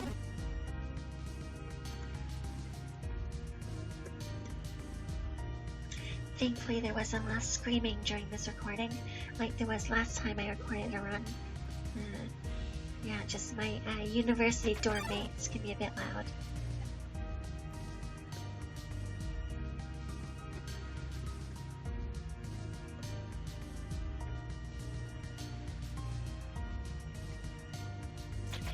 Just nice little cameo from Shyren. It's always nice. More dummies, the bane of my existence, apparently. Dummies have personally ruined 2 of my runs. Hey, who knows, it could be a 3rd. This could be the 3rd run they ruin.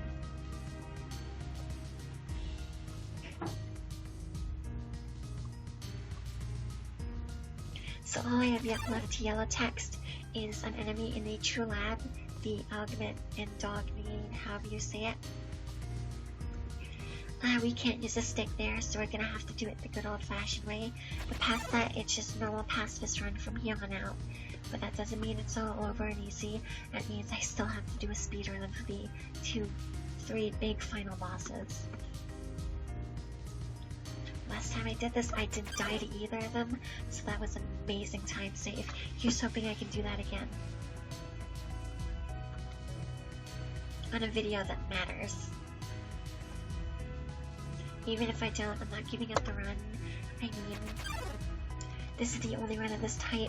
All I need to do is make sure I have it. I'm just setting the stage for everyone else.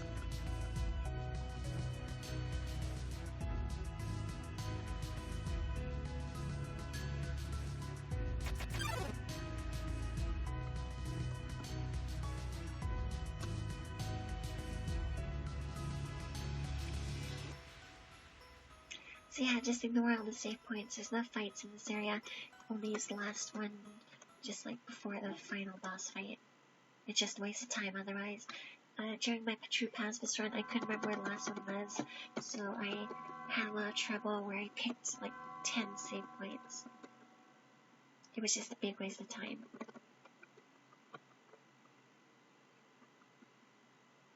So yeah, you can't really skip through this text. It goes at its own pace.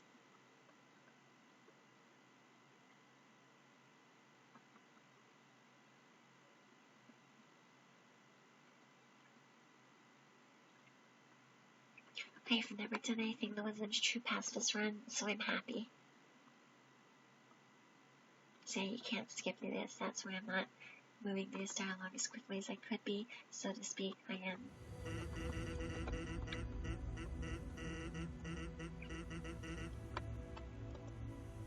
Bye, Sans.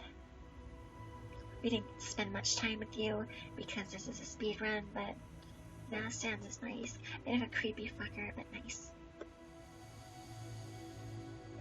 Ignore that save point. Ignore the save point in this room. Ignore the save point. Okay, actually take the save point in the next room. Sorry about that. The only reason you'd save here is if you need to see these scenes.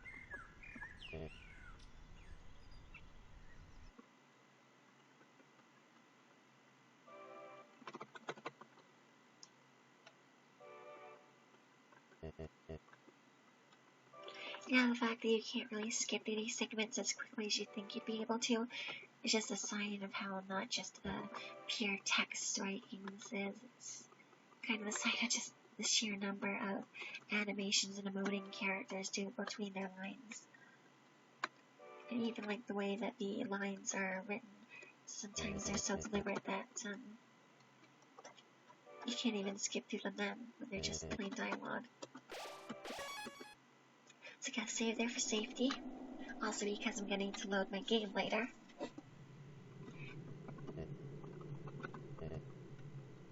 So we have our butterscotch pie that's gonna weaken Asgore's attack and defense. We're gonna talk to Asgore. Just make sure we're not healing every other turn. Asgore is a fun theme, and a fun intro theme too. So yeah, I'm saving time as long as I don't take, like how long would that be? 20 minutes, 23 minutes, 22 minutes?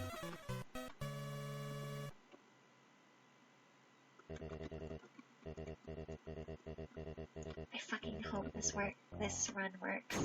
I hope I got the Mad Dummy's yellow text. I hope I got everyone's yellow text.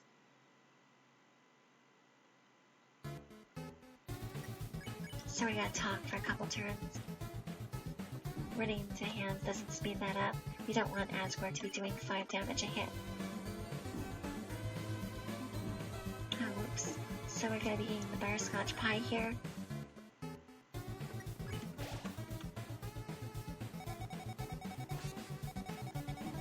Whoops. So it's just a minor drop, but it's still good. We still want it.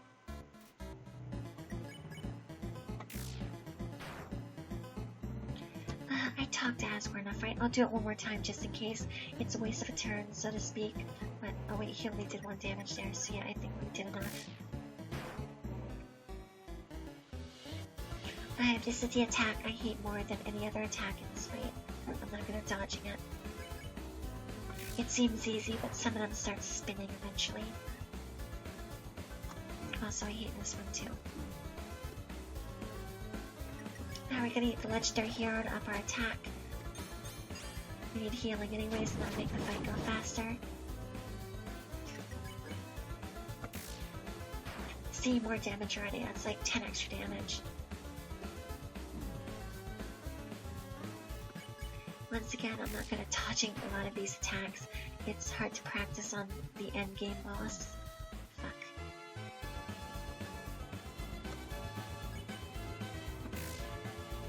I'm sure any other speedrunners out there are just pulling their hair out at watching me fail.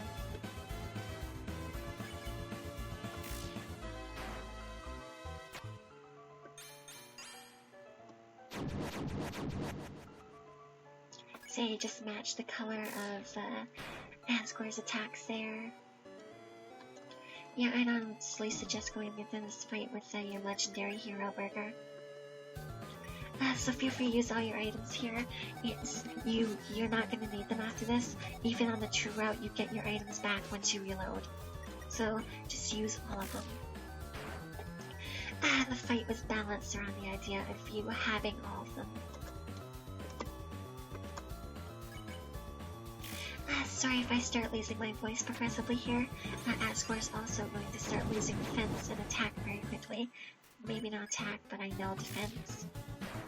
Our attacks are going to start doing more and less health he has at about this point.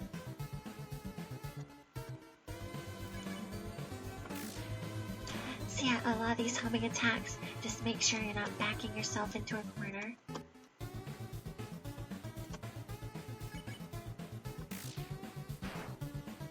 See, I didn't even do that one right, and I got the full damage there, so his defense is going down. I think. No, I don't think it's gone down yet, just ignore me.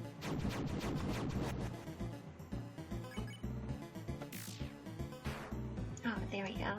It's going down, you saw it right there.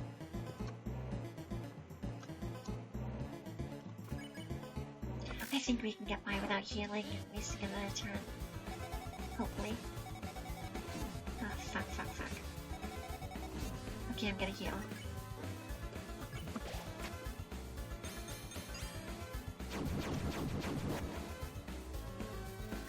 It's a turn loss, but that's a really quick attack, and we're like 2 attacks away from finishing this. Besides, I would have died here if I didn't or something. Okay, there you go. As you see, his His defense goes down throughout that entire fight.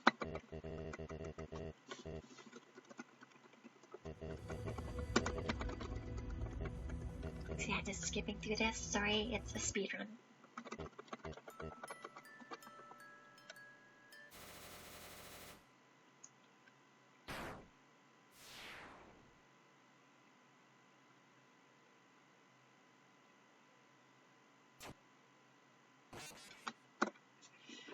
I'm really sorry that I always dramatically time the split at that exact moment. The game is about to close itself, so...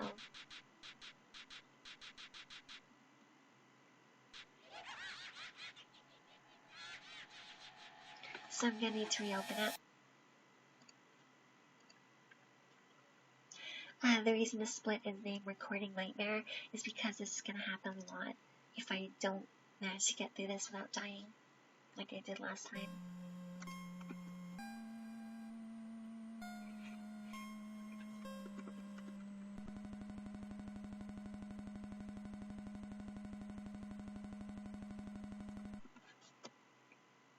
Sorry if I paused there a bit too long. I wasn't entirely sure what I should do. I didn't know if I had to click anything. Mashing when I thought I shouldn't be mashing has just been the bane of my existence throughout this entire run.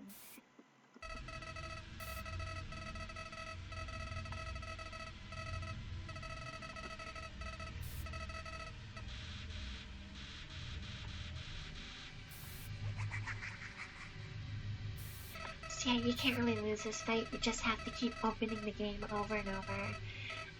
But yeah, you can lose a lot of time here, and you can become frustrated, and that sucks. But all you have to do is keep bumping your head against this, and it progressively saves throughout the whole way. As long as you hit the checkpoints, you're good. So just keep trying if you're stuck.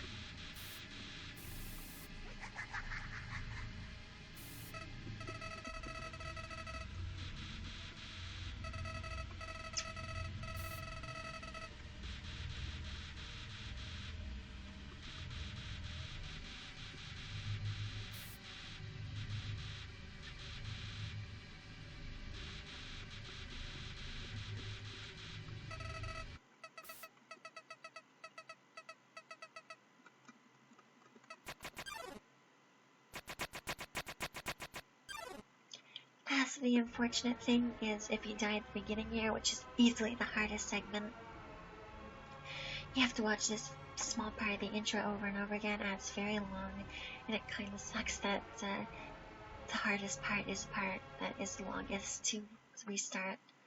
So, here's hoping I don't die too much, or at all, hopefully. Hopefully, I keep saying hopeful. Just gotta stay determined. So this is a bullet pattern that I usually dodge pretty easily. I don't think I've ever really been hit by it once. This bullet pattern is the bane of my existence.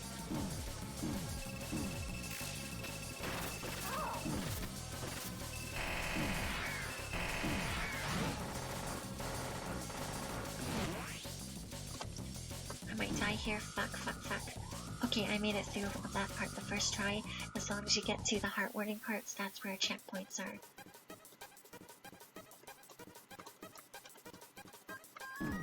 Okay, just gonna run for this. You can take quite a few hits. It's unreliant on your armor or health amount. And then just make sure you get to the axe, and this will happen, and you'll get healed. That's the easiest route to heal during, in my opinion. The other ones aren't so easy, but some of them are just straight up nonsensically hard.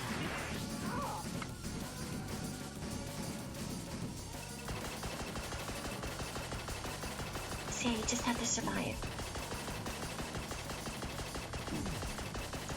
I'm not gonna bother dodging perfectly. I know I can get hit a certain number of times.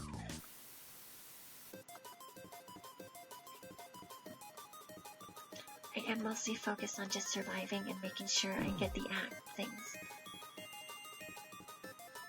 There it is. So yeah, you just click the Z key when you're over it, and this sets up.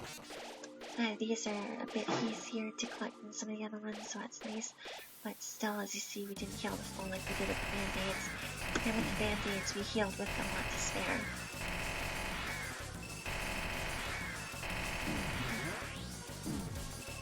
So yeah, Flowey starts messing with the save file, save stating to just throw you off. You can usually manage. And you can tell you're in the fight based on which part of Flowey's body glows. We're at the third part, so it's the third part going right now. It's a bit hard to distinguish between the left and right, which is first and second, but yeah, just run for the act when you see it.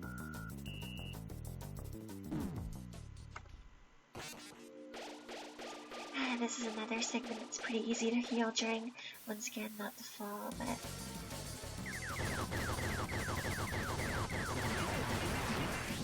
yeah, Flowey's body itself can't hurt you, so feel free to just hover up there.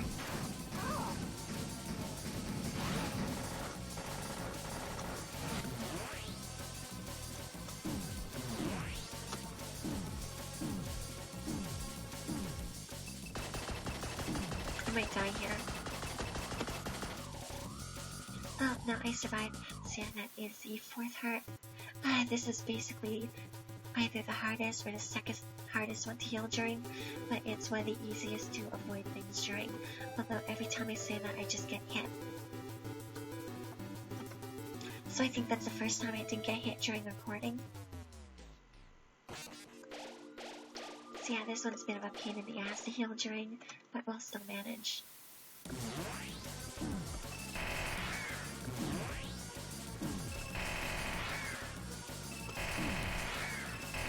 If you get hit, the save state things often don't trigger, so it's maybe a bit of a time save, I don't know.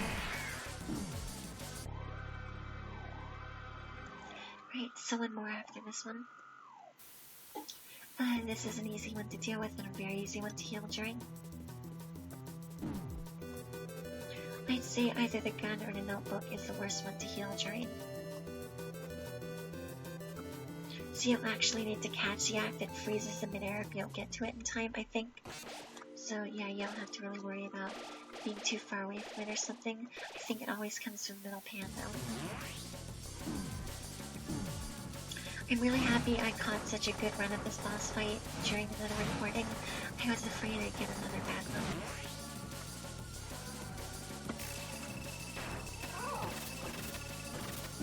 As you notice, your attacks are doing progressively more, but you don't really have to worry about doing too much damage here. I don't know if you actually need to hit the fight commands, but I do anyways. Right, so this is the last heart. The fight is basically over after this. This is basically the most bullshit one to heal during. But it doesn't matter because you're at the end of the hard part now.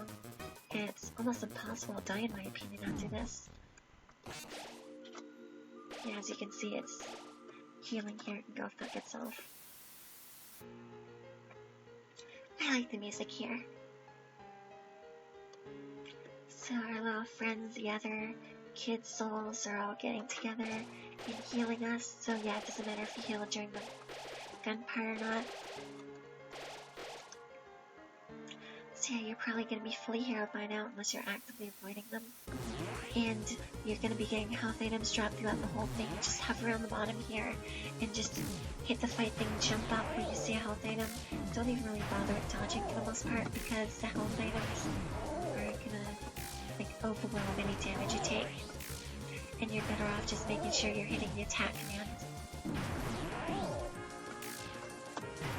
I think the amount of damage these attacks do is a percentage based on how much you have left.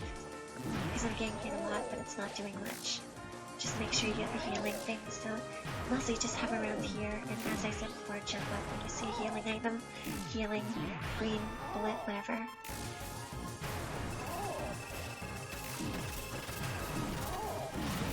I don't like getting hit much at this point because the fight is basically impossible to lose right now.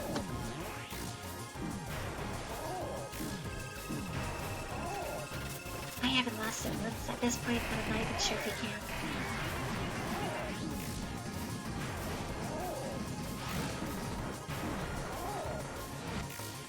Maybe if you, like, actively avoided getting healing items.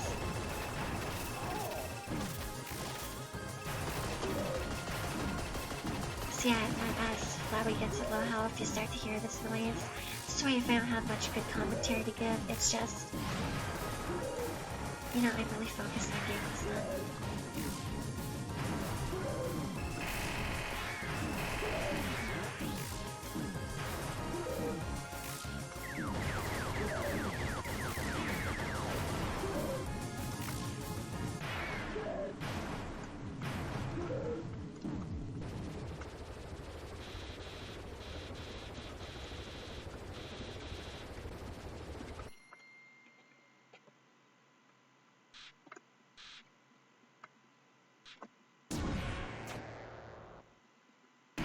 Say you can try moving during the segment, but it doesn't do anything. I find it's an interesting detail that they don't just completely lock you in place.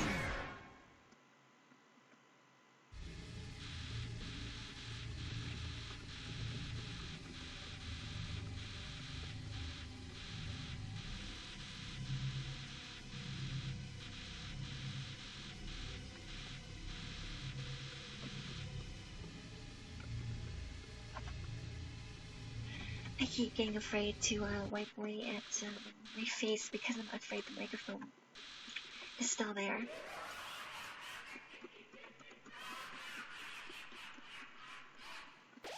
So yeah, if you die during the segment, it closes your game, and you have to reopen it at whatever last checkpoint is.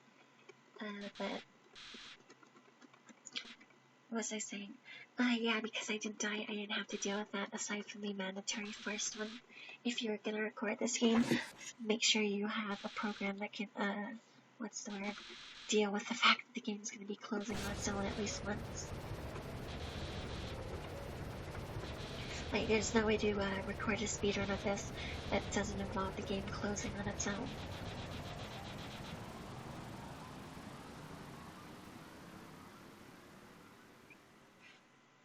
So yeah, we're thoroughly in the gold right now, which is very nice.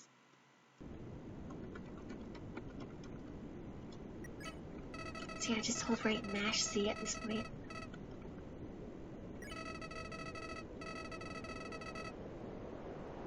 I'm slower than the world record for whatchamacallit, the True Pacifist speedrun right now, but my argument is it's a yellow monster credits run, and I'm sticking to that argument. I'm sorry if I'm talking quickly and incoherently, there's not much I can do about that. It's just hard to focus.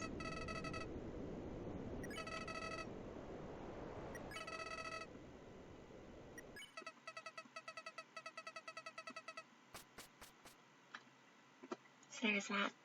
It's not a gold split, but we did that quickly. So for all I know, you can walk back and talk to everyone. I'm not gonna do that. This is a speedrun. I've never done it before.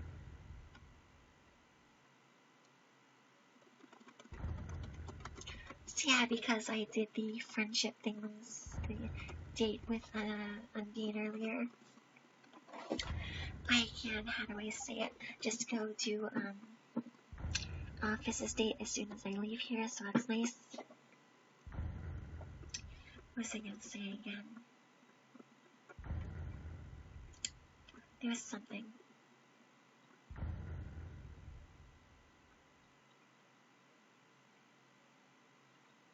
I don't know if I can close the game here and speed things up, but as far as I can tell, I'm not willing to just figure that out on my own. Who knows, maybe I could have watched that other speedrun at this point, see if they close it here, but I'm not gonna do that.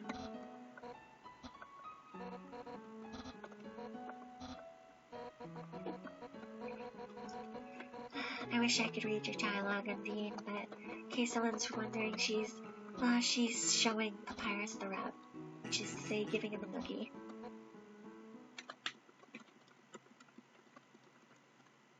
I know it's weird to imagine what audience I could possibly be talking to when I'm talking to people like they've never played the game before, but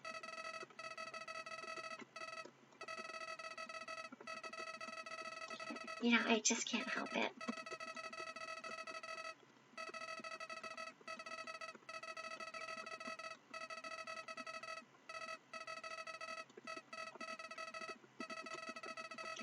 So that is basically a normal ending, and now we're gonna get the true pacifist ending in our Yellow Monster credits speedrun ending by continuing our save file and doing that. We needed to do this to be able to actually start reset there.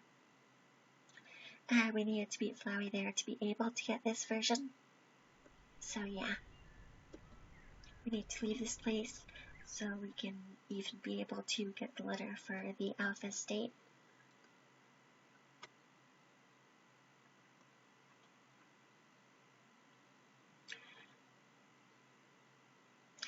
So I wish you could see the icon for the True Lab split.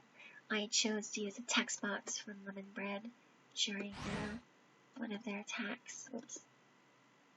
I don't know. It says welcome to my special hell, and for some reason I like that line. What am I doing? For some reason I like that line. It's too bad I can't make my splits big enough as long as I have the graph to show the whole thing. If I really could remember how to do it, I could get rid of that like big final split, but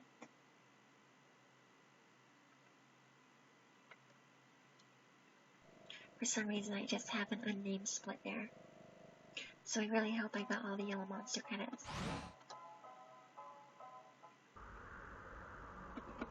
See how once you leave this area, you're able to get cell phone calls from Undyne and Papyrus again.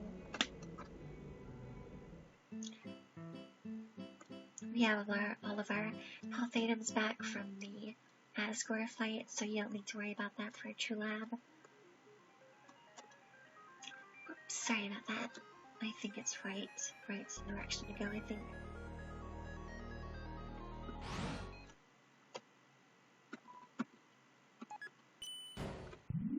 Once again, I haven't memorized all the directions to go.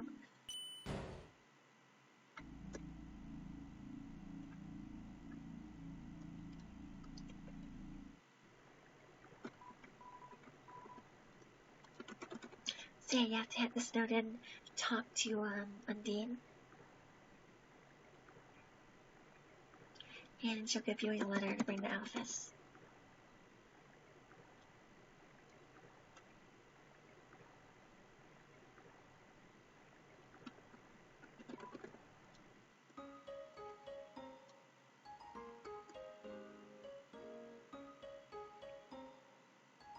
Kinda wish they were closer to the fast travel entrance.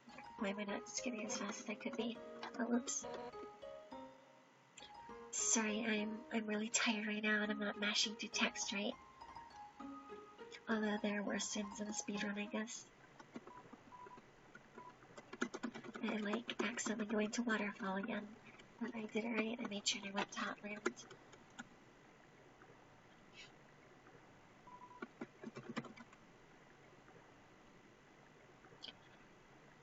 My deaf ear really hurts for some reason. Because there's like pressure on it or something. You know, the weird thing about unilateral deafness is that even if like there's no real reason for it, you like honest to God, your bad ear starts to feel like completely numb. Like you don't start to feel pain or coldness in it anymore. I don't know why that is. So it's really rare for me to feel pain from it.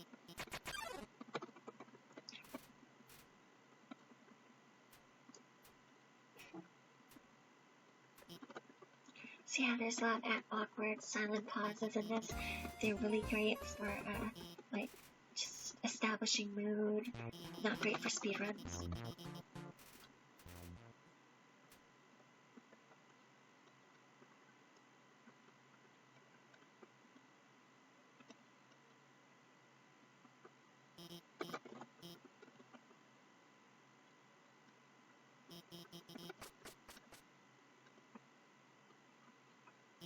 So here we are at the garbage dump.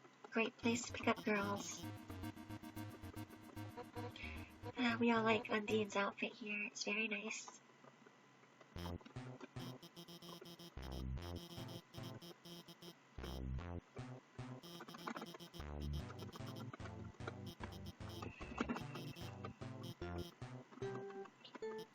So yeah, just mashing through dialogue here. This is why I didn't do all the dates in a row, because this would have been a kind of sucky part of the video otherwise. So yeah, this way there's a lot more variation between segments. I'm sure it's faster for a lot of other people, and I'm not trying to shit on other people who do it another way. This is just how I chose to do it, and I'm just explaining why I'm doing it differently than other world record holders.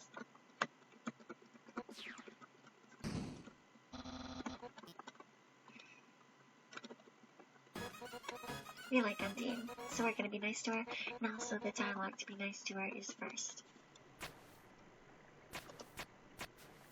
So being here reminds me of the fact Mad Dummy might have completely fucked us over. I really hope it didn't. So that's the end of the gay lizard date. Oh, whoops, walk into a wall. You check that freezer thing, or cooler. Even if you didn't empty it before, it's empty now. So just, if you get a chance, pick the 2 up when you're first here. It's a free health item, so...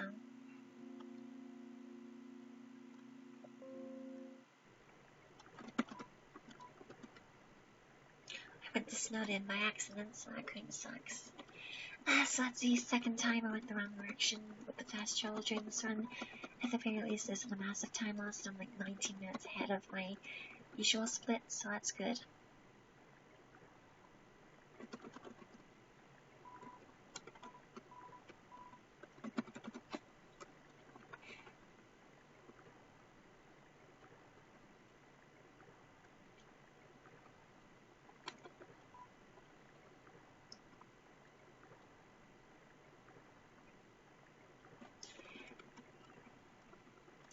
So we're going to go to the True Lab and meet one of my favorite enemies, Lemon Bread.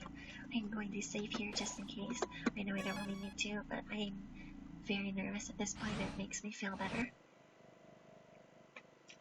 Once again, I'm sorry if my voice sounds a bit weird right now, but when you talk for this long, it just really starts to hurt.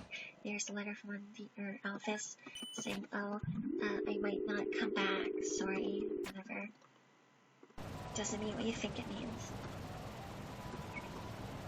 You know, one of the nice things about finishing a speedrun faster is that your video size isn't nearly as big. I think I usually be a lot closer to a full gigabyte by now.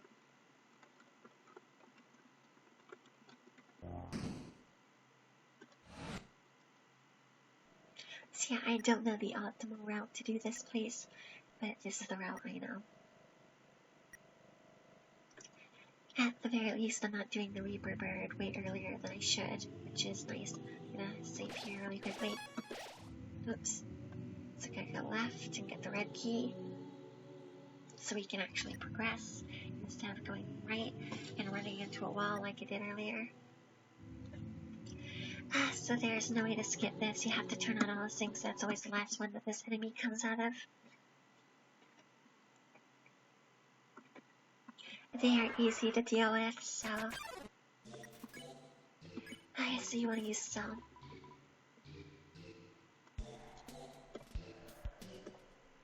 I like this bullet type. It's easy to dodge, and I find it fun. So yeah, you just refuse to join. Oh, whoops. So I said it's easy to dodge, but that's the first time I've ever been hit by it. And I somehow forgot the key for a second there. Yeah, you gotta slot the red key in there. And now the red door will be open, and that's also beginning to power the door to the elevator. Or at least the elevator power control station. I'm gonna save here because I lost some health there.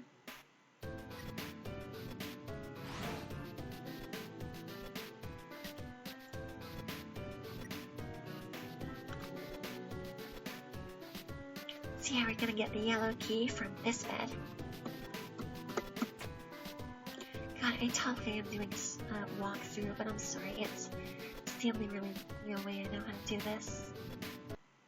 And it's the only way I can think of finding anything to say during the course of this run, because I'm basically completely offline right now.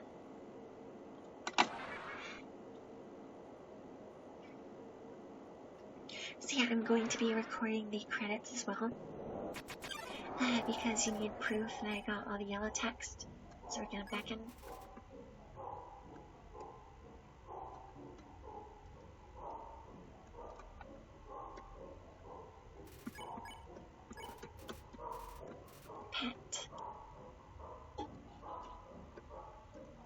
It's another homing enemy bullet, and I don't think running into the speeds of the attack, so play.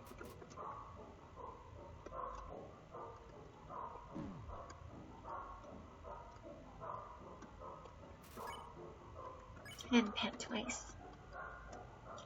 And that resolves this fight. Usually you do it with a stick in a speedrun, but this is an all yellow text speedrun, so there's no stick tricks allowed, otherwise you ruin everything.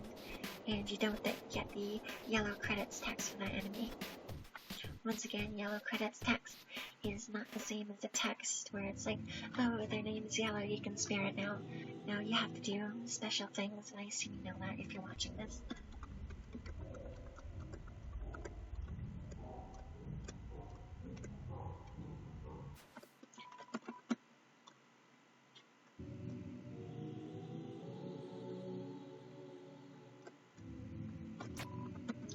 So I'm gonna make sure I'm on full health, because we are about to deal with a bit of a motherfucker.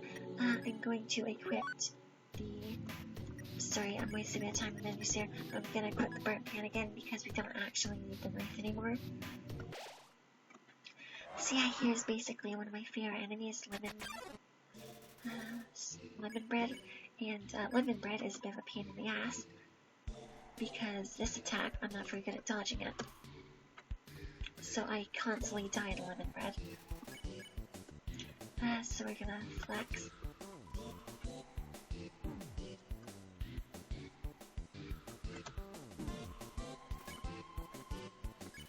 And finish off my unhug. And that's this fight, as long as I survive, which I'm going to. So yeah, that's every enemy in the game that we need to yellow text. You didn't need to do anything special with yellow text lemon bread, but the endogeny is representative of every single argument in terms of yellow credit text, so yeah. This fight, nothing's, like, you don't have to dodge anything. The enemy doesn't really try to attack you. Just hit the jump button over and over. Oh, wow, they went right behind the sprite. Although I think that might have been intentional, because it never really happened before, and these enemies are supposed to look weird anyways.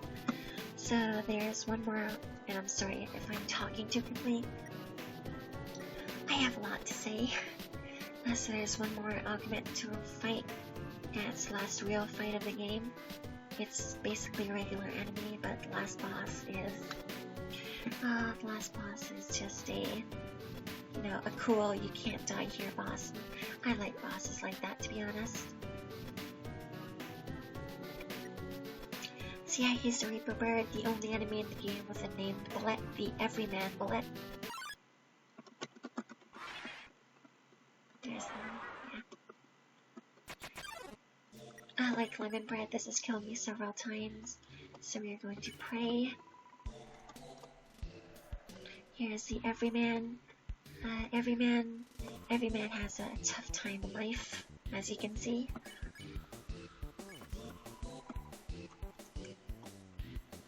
So yeah, you want to pray, mystify.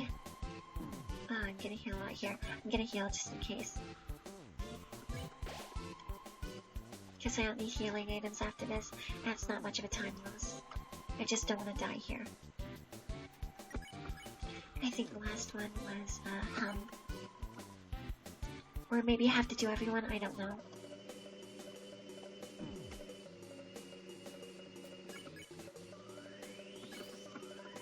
Okay, there we go.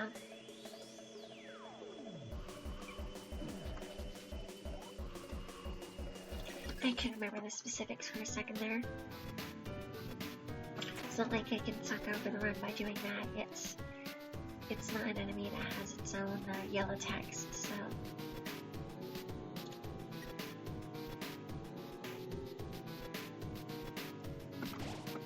So yeah, it's really creepy to watch the sheets go down like that. I think that's just the room resetting itself after you leave and re-enter, but it's really fucking creepy anyways.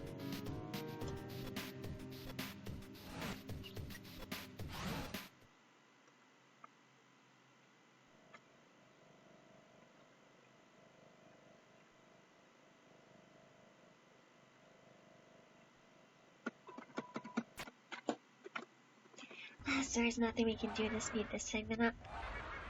These enemies are just going to slowly drive towards you. You can't walk towards them. You just have to wait until Office saves the day here.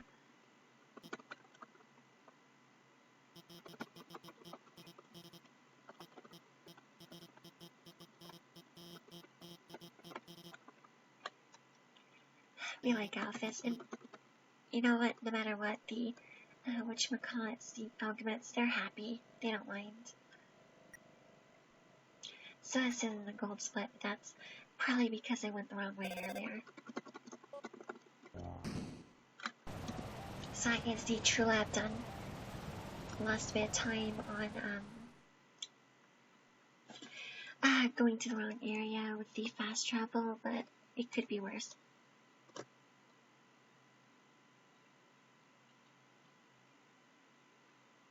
So past this point, the run can't really fuck up as long as I yellow texted everyone. And if it seems like I'm saying that a lot, it's because I got like to the end of my last run thinking, oh, it's fine, you did everything right, and then I found out I didn't yellow text that dummy, and I lost the entire run to that at the end of it after 3 hours.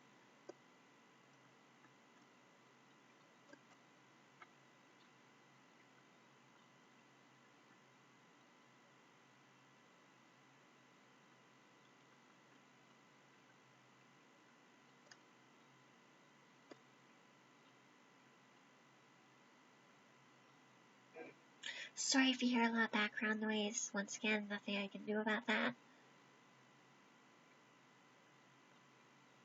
This is the only way you'll ever hear me. My headphone microphone is nice, but like having something close to my mouth, when my voice is like this, my breathing is gonna blow out the audio before you can even pick up anything I say.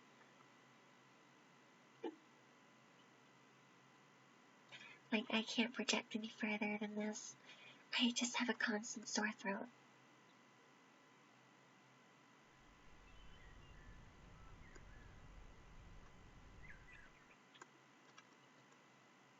So I'm happy I came into this run knowing as much as I did. It really helped me. And now I know how to mash faster, so I can get through this segment more quickly.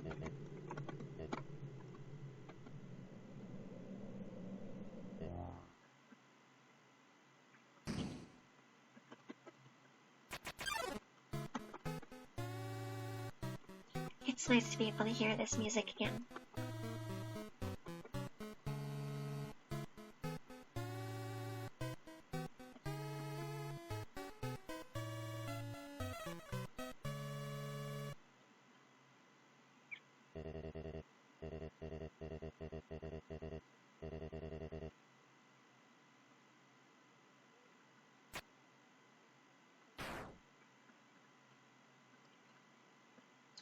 So here's this part we all know is coming. All of our friends are here. We get to see Undyne again. We get to see Office.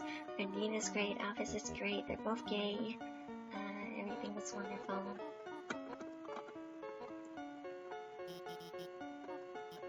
We're going to respect Toriel's boundaries and not call her Mrs. Dreamer.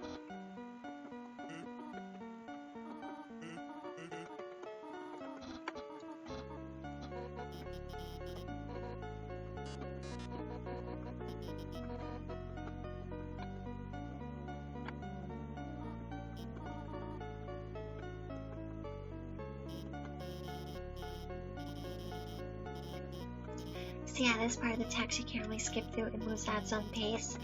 Once again, this game does a lot with deliberate dialogue pacing, and I honestly like it.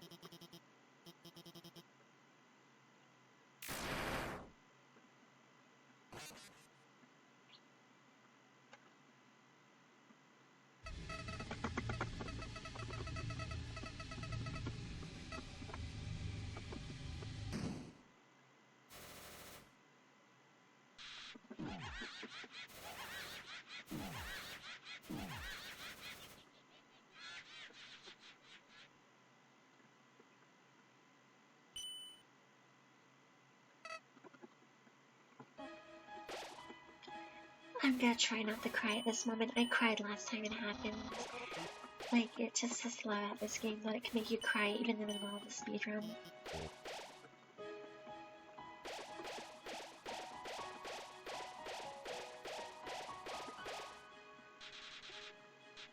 Wow, I almost felt myself crying for a second there. I have to focus on speaking so it doesn't happen.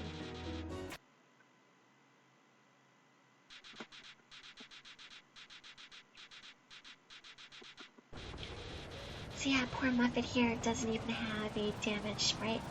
And Greater Dog there is unaware of life's changes, although since we got his yellow text, he will not be unaware of life's changes.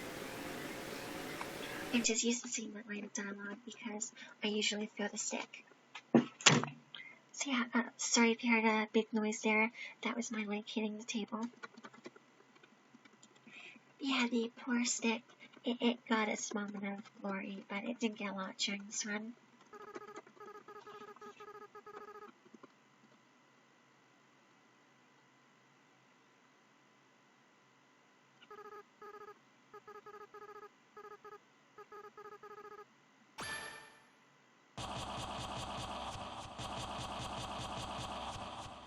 So yeah, as for a dreamer, Asgore isn't particularly good at naming. It seems he just combined Toriel and his names. So yeah, Hope keeps you from taking damage. And because we have our apron,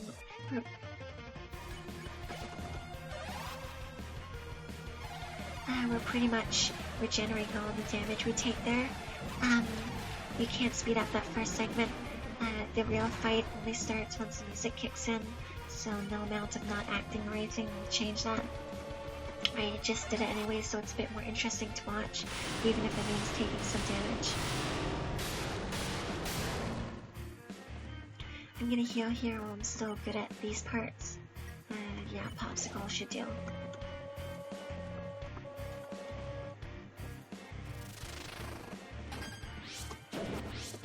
I'm not good at this part actually, what am I saying? I'm so bad at Chaos Saber. As you can see, oh fuck, I took so much damage there. Let's use Pie, it feels thematically appropriate. I think I always use Pie during this battle. Yeah, you want to spend as many turns hoping and as little turns healing as possible, because otherwise you're just going to enter a cycle of endlessly healing because you take too much damage between turns. Like if you're using Hope, you at least can go a couple turns before you need to heal, and with the apron it really helps you avoid needing to heal every single other turn, because you could very well out-heal the damage if you're good enough. Like, thanks to Hope there, we didn't die. Well, I didn't. I say we a lot, but sorry.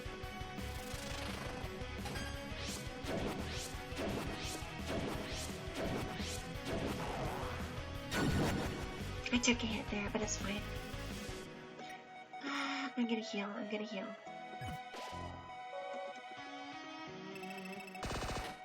Usually I hope during this fight, part of the fight, because I'm not good at dodging this particular attack. But yeah, I need to be sure. Just use all your healing items. You can get infinite ones from using the drain commands.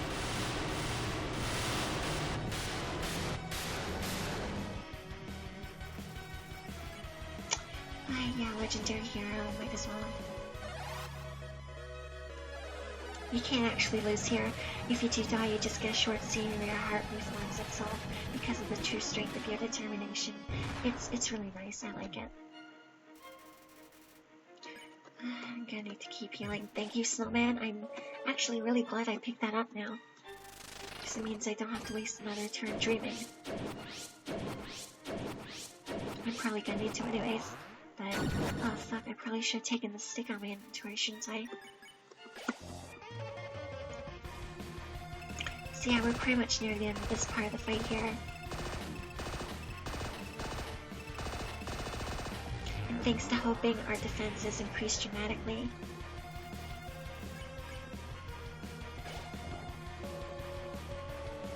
So wait, do I have the apron on, or does Locket heal you every other turn too? I can't tell.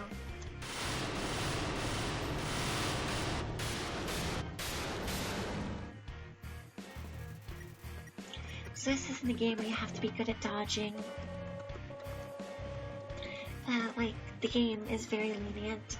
All you have to do is persevere and you'll get through eventually.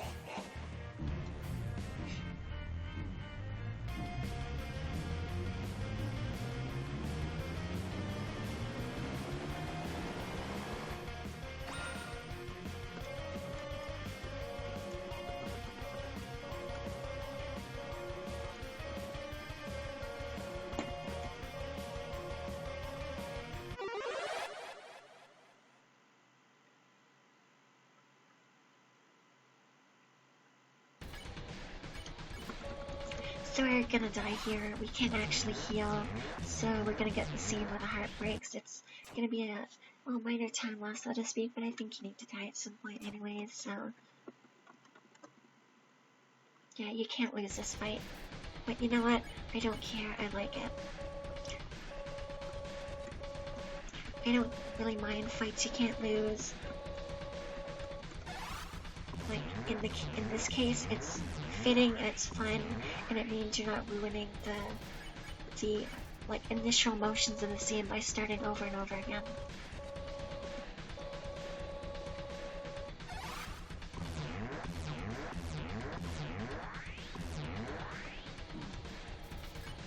Like, that often becomes a problem with games like this, where, oh, you're so hyped the first time it happens, but then you die and it ruins everything. So we're gonna save Undyne. And I'm not crying this time because I'm in pain a bit from talking so much. But it's a really good moment, and I'm really happy that this is the ending to the game, not a real fight. I'm happy the game ended like this. And I'm sorry I'm like really deliberately choosing these and wasting time, but it feels appropriate. But even if I'm speedrunning, I can't get away from my initial emotions from this game. Fuck, that was wrong one. I can't get away from my initial emotions. I care about this game too much.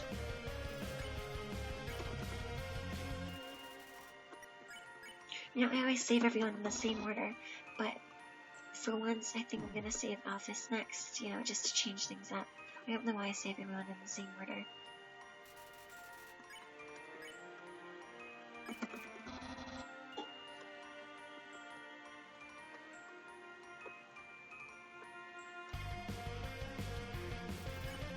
Sorry, I'm taking a second to not cry. This segment's good. Like, even though it's a speedrun, I'm not cold-hearted enough that I can't, like, still enjoy it.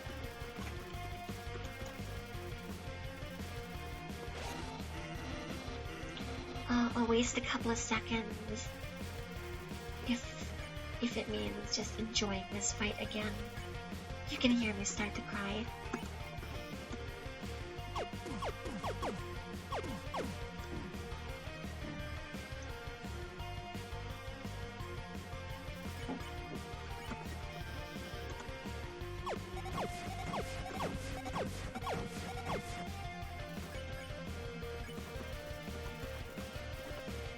Okay, yeah, I'm starting to cry a bit.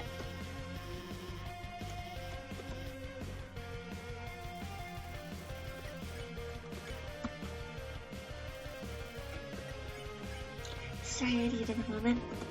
I just really needed a moment. But I should be good.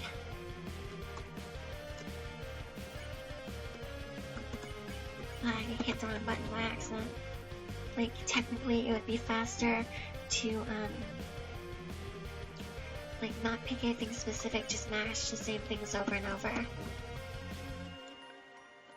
But, you know what? Do that yourself. I'm still submitting this run.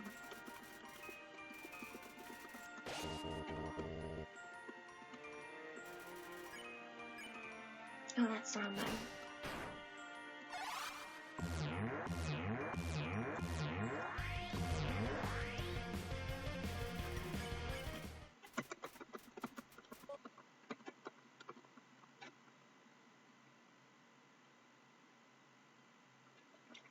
Okay, I think I collected myself. I think I stopped crying, even though I've played through this game 4 times now.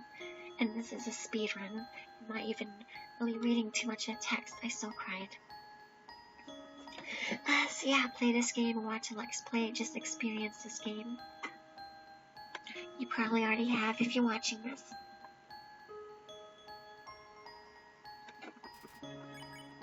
Fucking Christ, I wish I would stop defaulting to attack, fight, whatever.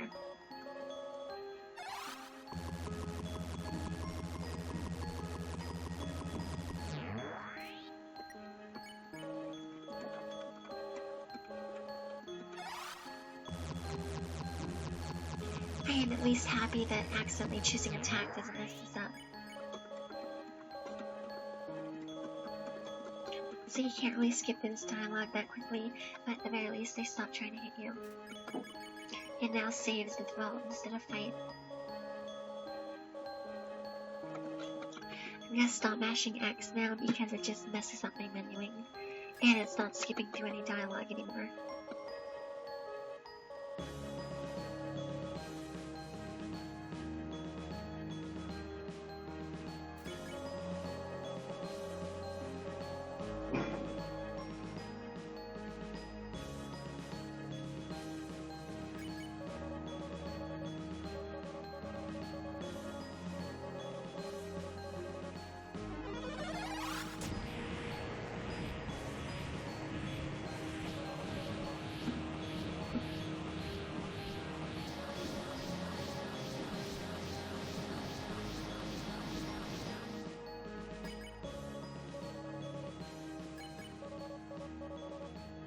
So that's the end of this game, pretty much. All that's left now is to finish this part, make sure we get our yellow credits, and do our final split and call done, so to speak, once we get to Toriel's last line, which I'm not entirely sure what it is, so I'll wait a couple of seconds until the screen blacks out. It's another time loss, but I need to be sure this run counts as legitimate. Great, so now I can mash through dialogue at this point. So yeah, Frisk, they're free of the player character's control, so to speak. Kind of, well, it wasn't really the player character as named that, it was the embodiment. I'm gonna shut up for a second.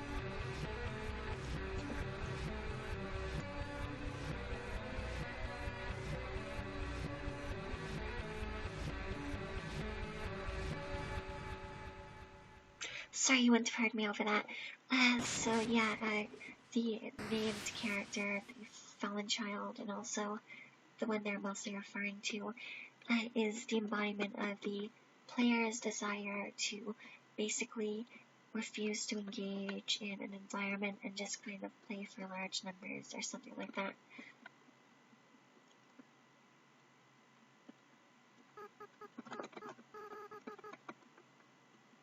So yeah, if you want to see Asgore again after this segment, if you walk back to the beginning without resetting, as in like, not resetting, exiting the game and continuing, Asgore will be there. That means you can't save and do the walk around and leave. You have to get to Asgore right away. Like, you can do the walk around, but the important thing is that you don't close the game between finishing this and getting that done.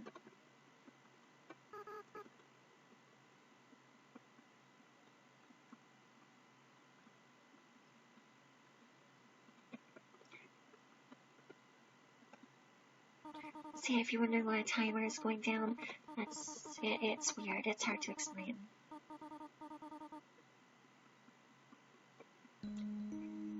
It's not a gold split right now because my actual gold split was 2 seconds away when I did the done at the final boss, because I got confused and didn't understand that there was like a final unnamed split there.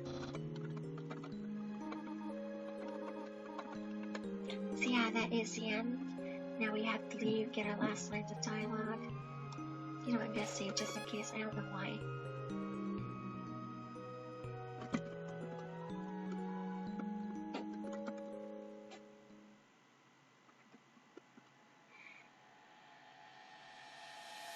So yeah, we're gonna record the credits. That's gonna be uploaded in this video as well. We need to see and make sure that this is a full Yellow Monster credits run.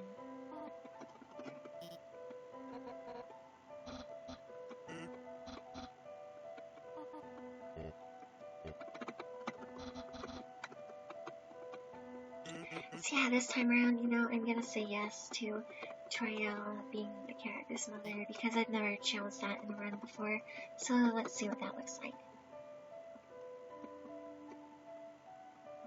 Besides, it makes it easier to mash. You know, it's amazing how even now this game can make me cry. It's the music, it's the characters, the writing. I love it all. So I'm gonna wait until the screen goes back. I probably could have finished in that last text box, but yeah, I think it is dot. I keep saying dot done, but yeah, it's done now. So yeah, that's 20 minutes saved. So that was fun. Hopefully this run is valid. Hopefully you can hear me over the game's audio. So it's yellow, yellow. Yellow, yellow.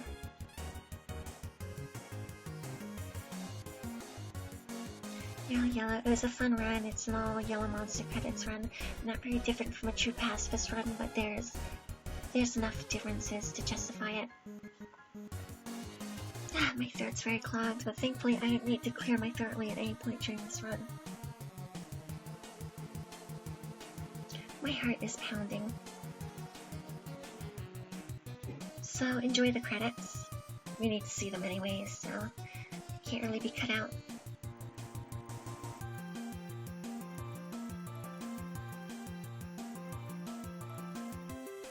You know, once again, I feel like I've seen Magnolia Porter's name somewhere before, but I can't remember where.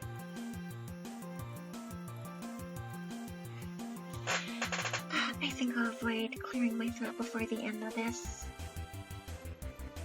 So everything's yellow so far, as you've seen. We didn't throw the stick anywhere, so everyone's happy. Everyone is happy.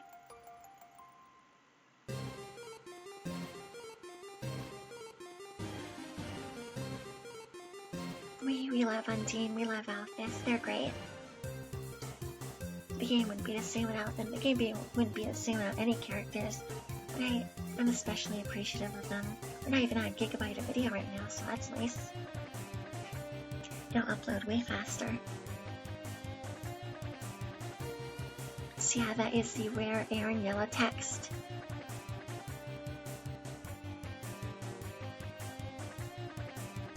Everything's yellow so far so good. Okay, mad dummy, mad dummy, mad dummy. Okay, thank fucking god we got the mad dummy. So talking seems to be related. We got Shiren. So it might have something to do with talking to the dummy at sorry, I'm losing my voice, but it might have something to do with talking to a dummy at Undyne's house. It might have something to do with talking during battle. You just have to be sure to do something. I've always liked Temmie in this game. She's nice. So yellow, yellow. Sorry if my voice is messing up here. Yellow, yellow.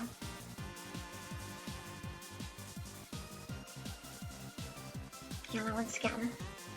Okay, we're almost done. I think we got everyone. I know for a fact we got the outfits.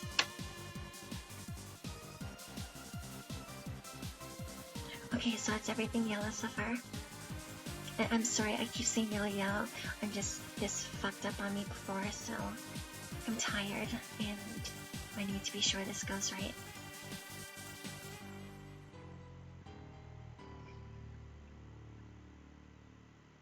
I've been burned once before when I thought everything was fine, so here we go. Everything worked.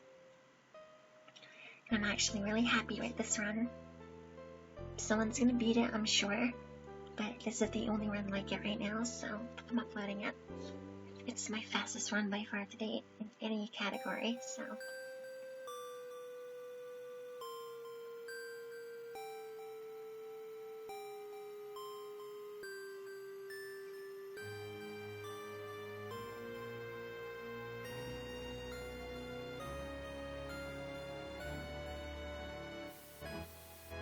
You know what, I'm just gonna record the sequence as well. I might as well try to dodge it. It's a fun little addition to the video. Maybe it's not like it messes up my speedrun to include it.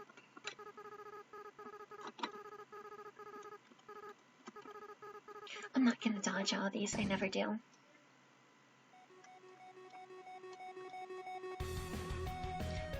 So yeah, thanks to everyone here. Read Cucumber Quest. It's pretty good.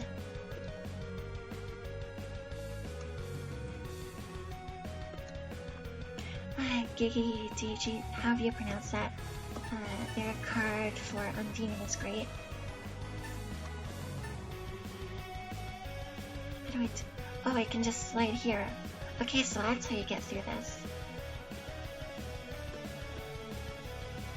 Yeah, I never knew that before.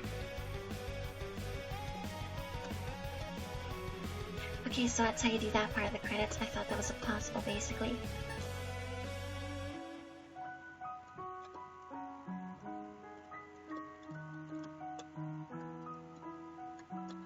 So yeah, you just need to boost through these. I'm messing up because I don't really care. I've already done it before. I've never really beaten it before, but I've already gotten hit, so there's no reason not to. You know, it's pointless, but I do like the HP infinite sign down there. Like, it's a nice detail. I don't think this section would be the same without it. I'm just waxing poetic here, but it's like a sign of how far you've come, I guess. So yeah, no matter how pointless it is, I'm happy it's there. I'm not good at bullet hell, so I can't do this.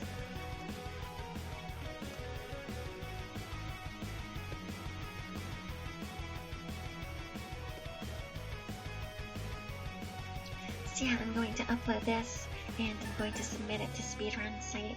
This one, I don't remember the name of it. I think it's just speedrun.com. I've never really interacted with it before now, because I've never had a good reason to, because I'm not good at speedrunning a lot of games. I can do Nuclear Throne decently, but they never stopped patching that, so... Thank you, Toby Radiation Fox. Thank you, everyone, for this amazing game. Experience this game in some way, I guess, that isn't my speedrun. But also watch this speedrun.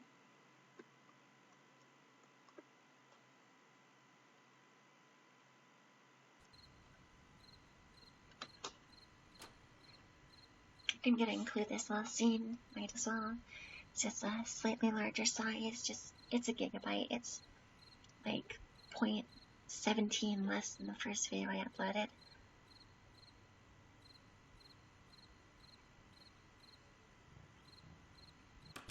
The end. So thank you for watching.